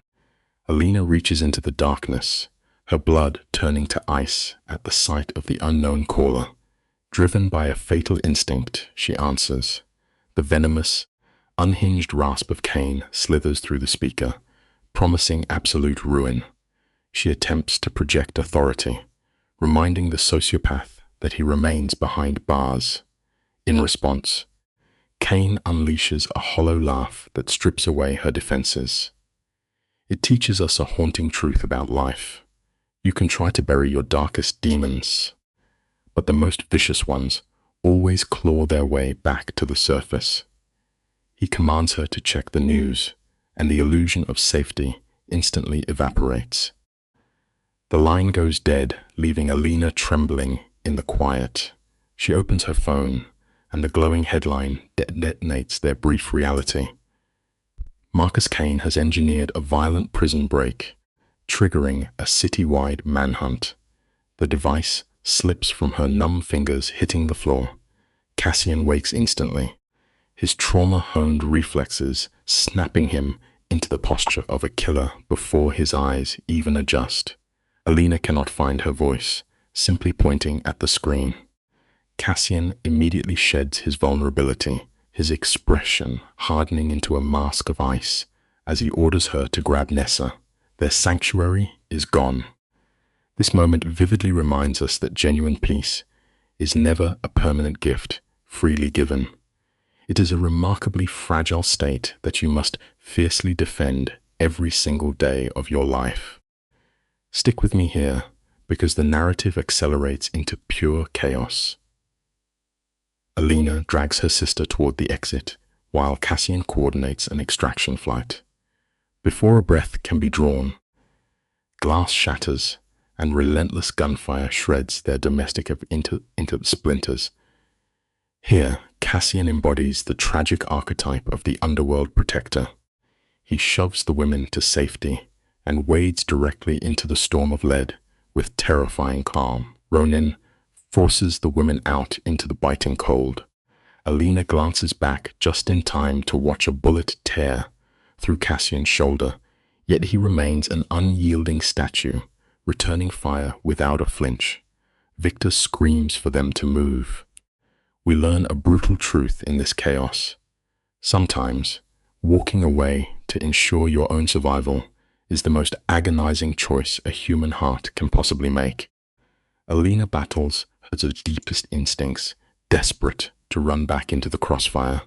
A massive explosion obliterates the house, throwing her to the frozen earth. Ronin shoves her into the vehicle, and Victor slams the accelerator. As tires scream, Alina twists back to witness a scene painted in hellish symbolism. Cassian emerges from the inferno, drenched in crimson but miraculously unbroken. A swarm of assassins pours from the flames behind him like dark shadows. Alina sobs violently, begging Victor to stop, but he remains bound by his leader's final command. Cassian drops 2 pursuers before his weapon clicks hollow and empty.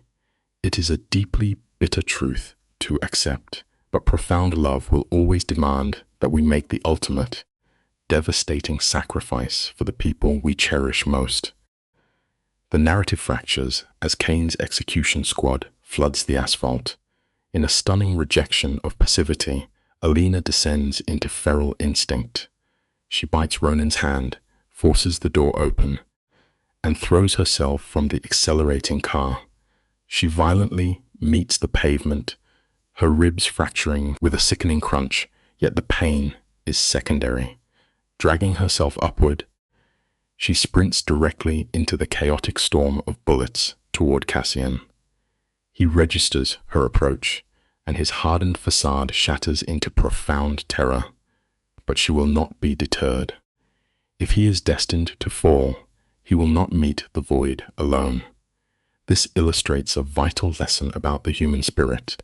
True loyalty never calculates the odds or plays it safe. It simply charges headfirst into the inferno, fully prepared to burn alongside the ones it loves. The roar of gunfire creates a suffocating wall of sound, yet Victor violently slides the vehicle around, tearing back into the fray to unleash heavy cover fire. Alina throws herself between parked cars as metallic hail shreds the air, choking on the taste of blood and grit. Suddenly, Cassian eclipses her vision, using his battered frame as her armor. He demands to know why she returned, his voice rough with panic. She fiercely declares she refuses to let him perish in solitude. Gripping her hand, he calls her a beautiful fool and pulls her into the dense smoke. They weave like phantoms behind ruined steel. Listen to me. You and I must deeply internalize this reality. Sometimes, true survival is never about grand victories. It is merely about outrunning the Grim Reaper by one single agonizing step. Picture the suffocating dread of this sequence. Piercing headlights creep through the fog, signaling inescapable doom. Alina is paralyzed by the terror. Cassian operates on the fatalistic logic of the underworld. He presses her against a van, delivering his final decree. She must take her sister and vanish the moment Victor arrives. Alina weeps, rejecting his sacrifice. Yet Cassian's identity is wrapped entirely in violent martyrdom. He commands her to survive, pressing a smoke-stained kiss to her lips before marching directly into the open street. He draws the enemy's complete focus, fighting 3 shooters at once. We must recognize a painful truth today. Sometimes, genuine love is not about holding on tightly. It is about willingly stepping into the flames so your beloved can safely walk away. Cassian drops 2 enforcers, but a bullet suddenly tears into his side. He stumbles yet refuses to yield. The getaway car screeches to a halt, and Ronin screams for Alina to board. She is paralyzed, watching him absorb the punishment. Through the smoke, Cassian locks eyes with her, mouthing a final plea to leave. She throws herself inside as Victor floors the gas. Looking through the glass, she witnesses a terrifying subversion. As Cassian limps away, the architect of this nightmare, Marcus Kane, materializes from the shadows behind him. Alina descends into hysteria, lunging to violently jerk the steering wheel, sending the car into a screeching spin. The lesson is undeniable. Panic breeds chaos, but sometimes leaning into absolute recklessness is the only way left to save the people you love. The headlights illuminate a tragedy. Marcus Kane, the sinister patriarch who molded Cassian from the gutter, presses cold steel against his protege's temple. Cassian kneels, his lifeblood pooling on the asphalt. Kane commands the crew to kill the engine, threatening execution. Despite Cassian's desperate orders to flee, Alina forces her door open. She steps into the harsh beams, shedding her fear. In a profound reversal of power, she offers her own life as collateral. Kane's face twists into a grotesque smile. He fixes his venomous gaze on the woman who unraveled his syndicate, hissing that she destroyed his empire. We must remember this truth. Deeply toxic individuals will always blame innocent people for the massive fires they started with their own 2 hands. Kane whispers his promise of ruin, and the heavy click of the hammer echoes. Cassian closes his eyes, accepting his violent conclusion. Yet, Alina's panic crystallizes into freezing clarity. She recalls the vulnerability Cassian buried beneath his armor. Crucially, she remembers the cold weight of the firearm concealed in her waistband. You and I are going to unpack this moment together, because when the void stares at you, hesitation is fatal. Using brilliant psychological misdirection, she slowly advances and agrees with Kane's logic. She validates his rage, calmly confessing her role in his downfall, completely fracturing his focus between his bleeding protege and her approaching figure. The lesson is profound but simple. Never underestimate the deadly, quiet calculation of a person who has absolutely everything to lose. Alina issues the ultimate wager, her life in exchange for Cassian's freedom.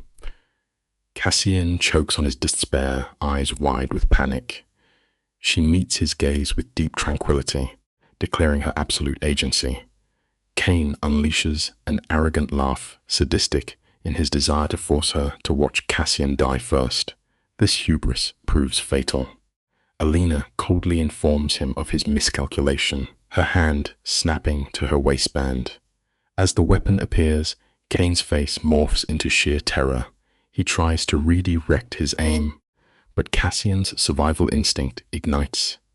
Operating on pure adrenaline, he drives his elbow into his mentor's knee, shattering the joint and destroying his accuracy. Alina pulls the trigger, executing the tyrant.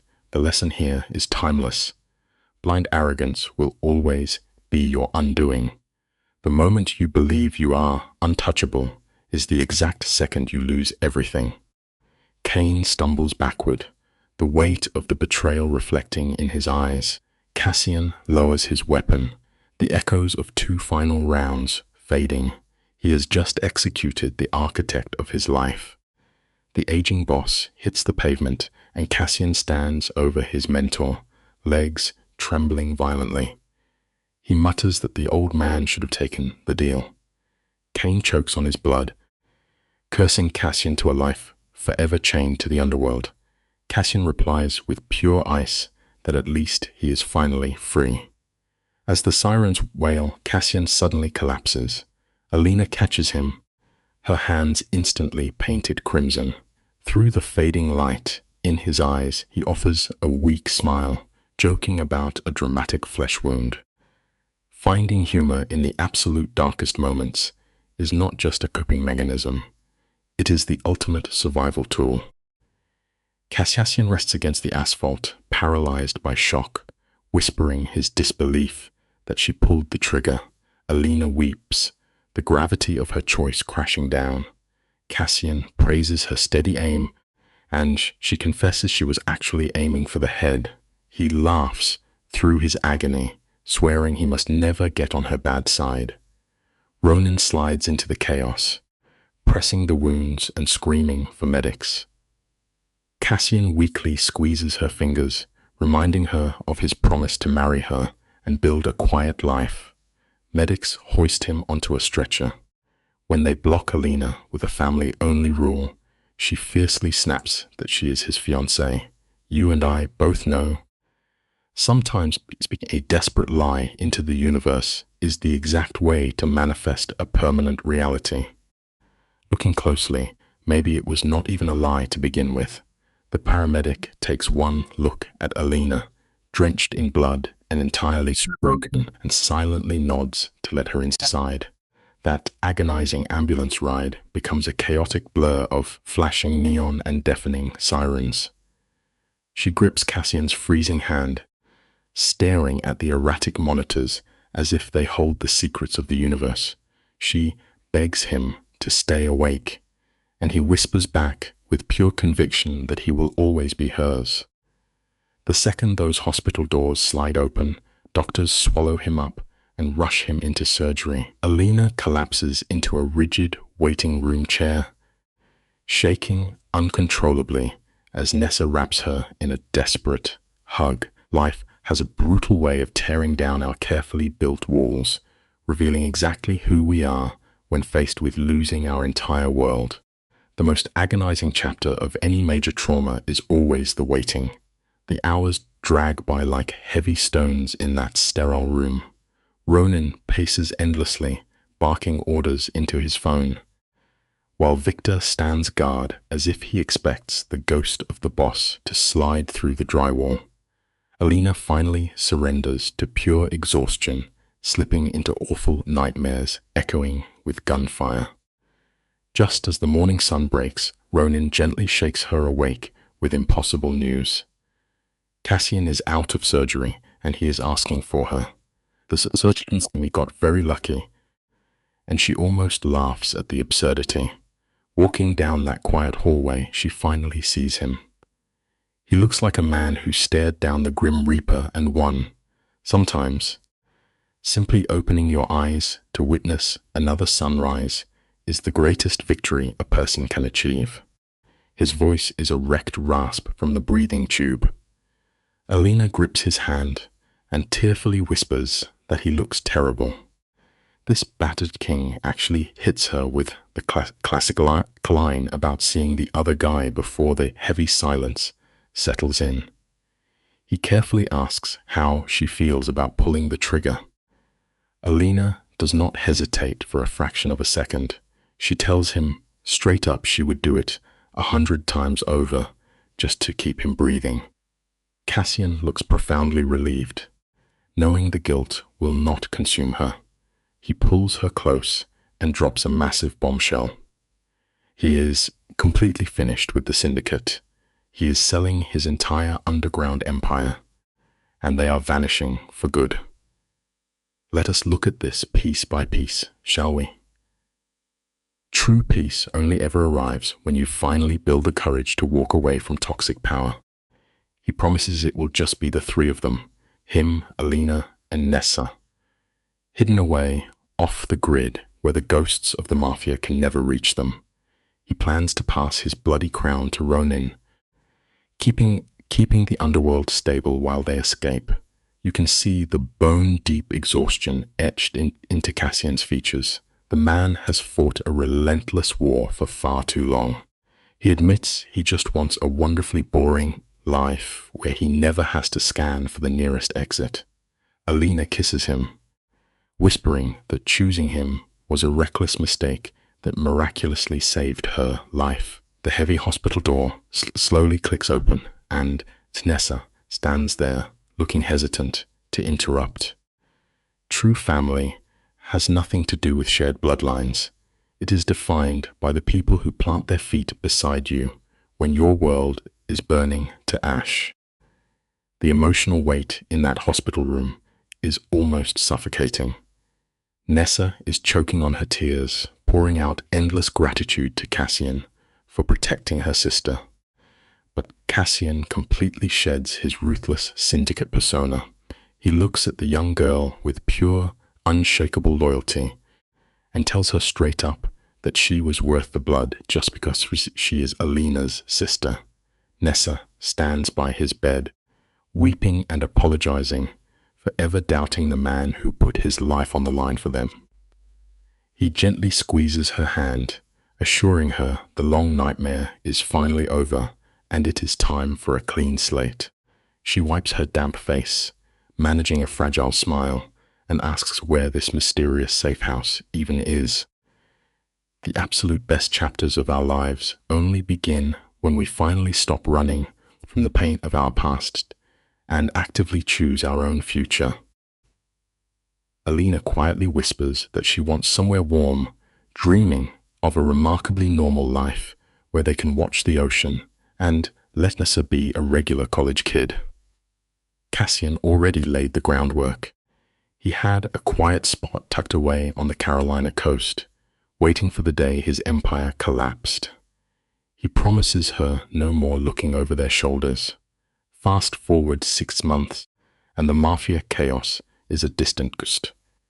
Alina stands barefoot on the sand, the salty wind in her hair, feeling completely grounded. They traded flashy penthouses for a weathered, imperfect beach house, but it is entirely theirs. Cassian walks onto the deck, carrying 2 glasses of wine, looking lighter than ever. True healing does not mean the brutal damage never happened. It simply means the trauma no longer holds the pen to write your story. Our former king trades his tailored Mafia armor for a faded shirt and jeans, looking like a reborn man. He laughs, handing Alina her whine and joking that he only understood a fraction of Nessa ranting on the phone about coral reefs. Alina leans against his chest, thanking him for paying her sister's tuition. He kisses her head and mutters that this is simply what family does. They stand together, soaking in the golden silence of an unburdened life. Alina thinks back to 6 months ago, shivering in a closet while her reality burned to ash. That old world had to be torched so this new one could breathe. Then Cassian casually mentions a trip to the jeweler. He pulls out a small velvet box, the diamond catching the fading sunlight. Out of all the reckless power a person can chase, genuine peace is the ultimate luxury. Stick with me here, because the emotional gravity of this proposal hits incredibly hard. Cassian admits he has been dead set on this moment since the night she fired a weapon to keep his heart beating. His deep voice trembles with raw vulnerability. He makes it clear he is not asking because they are hiding, but because he genuinely wants to make her happy. Alina is tearing up and laughing with pure joy, giving a massive, immediate yes. He slides that platinum ring onto her finger, a perfect fit. The evening sunset explodes in streaks of gold and fire as he leans his weary head against hers. He confesses he never thought he deserved a real home, but she looked at him like he mattered. True redemption does not come from endlessly punishing yourself. It arrives when you finally let someone love the darkest parts of your soul. Alina beams at him, brushing a stray hair from his face, whispering that they literally saved each other. They walk back to the lit beach house, fingers locked in a silent, unbreakable promise.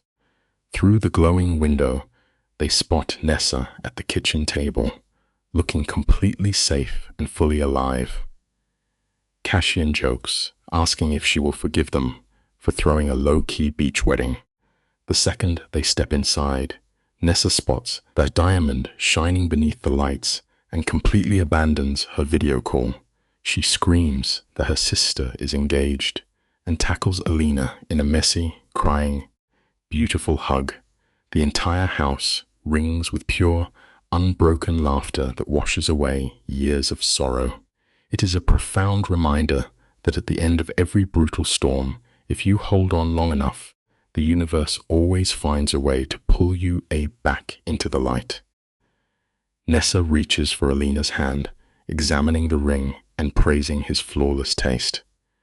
He answers with a quiet smirk, noting his true triumph was choosing her sister. The air feels heavy with the gravity of their survival. They crawled through the absolute depths of the underworld just to stand on this shoreline and plan a quiet sunset wedding. Yet, the shadows still linger. When Nessa mentions Ronin, Cassian shakes his head. The Chicago syndicate must remain entirely separated from their peace. Later, when the house falls silent, Alina asks the question haunting them. Does he miss the power? Cassian hesitates, reflecting on the violent empire he built. Letting go of your darkest self is incredibly painful, but shedding the armor of your past is exactly what allows your bruised soul to breathe. Cassian stares into the dark expanse of the ocean, a massive mirror reflecting the syndicate he left behind. He admits the ghost of his past still calls out, but one look at Alina silences the noise. This quiet peace holds far more weight than any criminal empire could. He pulls her close, wishing he had walked away the night he found her weeping in the dark. Alina touches his face, gently reminding him his heart was not ready to break its own chains back then. But he is entirely ready now. 3 weeks later, beneath a bleeding sunset, they stand barefoot in the sand. Their vows are declarations forged in the fires of sheer survival, pledging to choose each other over the chaos. They built a paradise from ash. It shows us that radical commitment can anchor you against the vicious storms life throws your way. He kisses her with desperate intensity, as if the world might fracture. Let us look at this piece by piece, shall we? Their past was defined by violence, but this beach is their sanctuary. Later, with the ocean breeze drifting inside, Alina rests against his chest and softly dismantles his reality. She whispers she is 8 weeks pregnant. The former mob boss practically turns to stone. The silence stretches, thick and tense, until his scarred hand slowly moves to rest over her stomach. His voice cracks, completely stripped of its usual command, asking if she is certain. She confirms the 3 tests. When he asks how she feels, Alina realizes she is completely terrified yet vibrantly alive, shows to share her truth. True bravery is simply having the courage to let someone else witness your most terrifying, unpolished vulnerabilities. He reaches out to hold his trembling hand, asking him what is running through his mind. Cassian is overwhelmed, his voice reduced to a harsh whisper as he confesses he finally feels like a father. For a man caught in a cycle of violence, this fragile life feels like his ultimate redemption.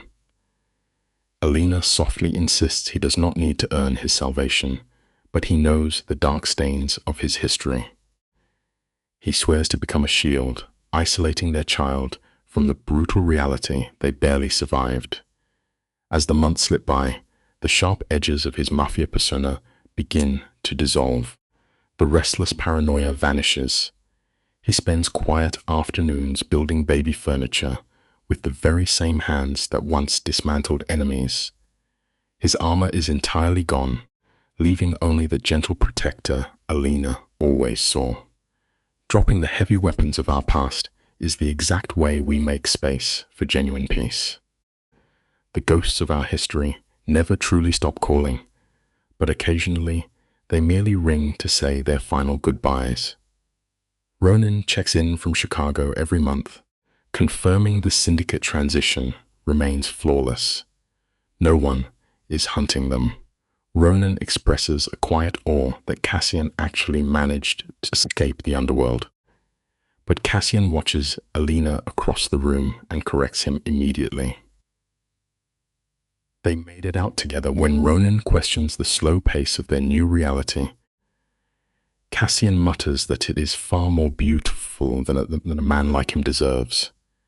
Hanging up, he crosses the room, his hand instinctively finding the swell of her stomach. He presses a kiss to her temple, asking if their little brawler is restless again. Alina smiles, promising the child will be fiercely loved. Unconditional love is the absolute strongest armor anyone can ever wear against a cruel world. The fragile waiting game shatters on a Tuesday morning when the pain hits Alina with violent force. Cassian speeds toward the hospital, his knuckles white against the steering wheel. The former crime lord fails entirely to maintain his calm facade, begging her to breathe. 14 grueling hours later, their tiny daughter is finally pulled into the world, the absolute second they place her against Alina's chest. A decade of Mafia trauma instantly evaporates from the room. Cassian stands frozen, silent tears streaming down his scarred face as he stares at this impossible miracle. His voice breaks as he calls her flawless. When the nurse asks for a name, Alina locks eyes with Cassian and speaks the word that saved them: hope. Even in the darkest valleys, holding on to genuine hope is the absolute only weapon capable of completely dismantling fear. Her name was Hope, living proof that broken individuals can still forge something whole. You and I are going to unpack this together because the contrast here is striking. Cassian lifts his daughter with a remarkable gentleness, entirely defying the physical brutality that once defined him. His deep voice trembles as he introduces himself. He softly confesses the violent sins of his past, but swears on his soul that she will never know that darkness. He promises her a childhood completely untouched by the trauma they endured. Alina grips his hand, echoing the vow to build a genuine home, and miraculously, they succeeded, actively breaking a deeply ingrained cycle of generational violence is the most profound victory a person can claim. 6 months later, the early dawn light finds Cassian resting quietly on the porch, peacefully cradling his future in his arms. Time moves forward, and the vibrant morning sun spills across the ocean. Alina steps into the cool breeze, wrapping her arms around Cassian. The visual is striking. The former syndicate leader is simply standing there, holding their growing daughter. They entirely defied the brutal statistics of their past. When Alina asks where his mind is wandering, he admits he is thinking about that dark closet from 8 months ago. That singular moment when he lowered his emotional armor shifted the trajectory of their universe. Alina leans into his warmth, realizing that despite the absolute chaos they survived, she would walk through the fire again just to find him. The most meaningful chapters of our lives never manifest by pure accident. We have to actively fight for them.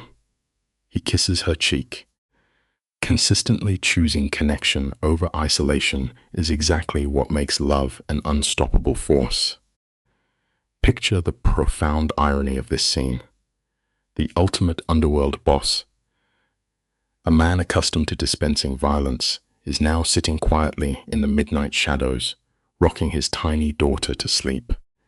It is a brilliant psychological reversal. Alina watches him from the doorway, overwhelmed by the tenderness of the moment, and whispers that she loves him. Cassian replies with quiet honesty. He tells her that her willingness to trust a former monster with her child is the only validation he will ever need. The ghosts of the Chicago syndicate are permanently silenced by this ordinary grace. We cut to 3 years later. Nessa crosses a stage to accept her university degree, with little hope cheering loudly from the crowd. Life is inherently chaotic, but if you can simply endure your most suffocatingly dark nights, you can use those shattered pieces to construct a remarkably beautiful reality. 5 rapid years slip away, bringing the arrival of the son, Thomas, who carries his father's notoriously stubborn jawline.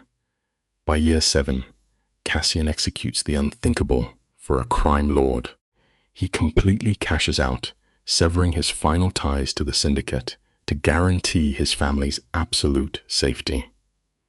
A full decade into their journey, they return to that exact same stretch of sand. Cassian offers a vulnerable reflection, noting it has been 10 years since he found her trembling in that closet. He quietly admits he would absorb every single bullet of his past again to arrive at this precise moment. Alina holds his calloused hands, telling him he fundamentally proved that even feared monsters can evolve into devoted fathers.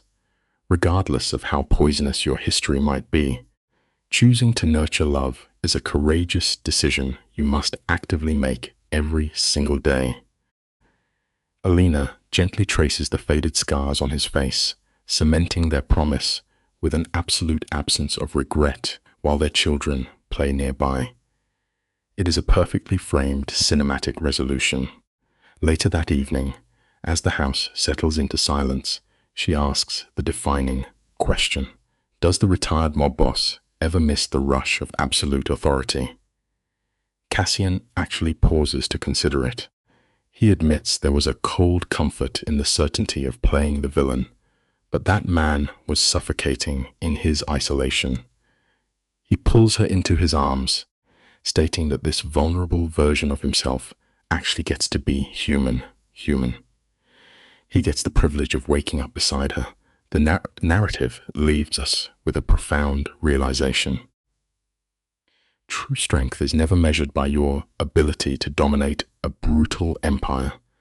Authentic power is simply possessing the courage to build a quiet, peaceful life with the people you truly cherish.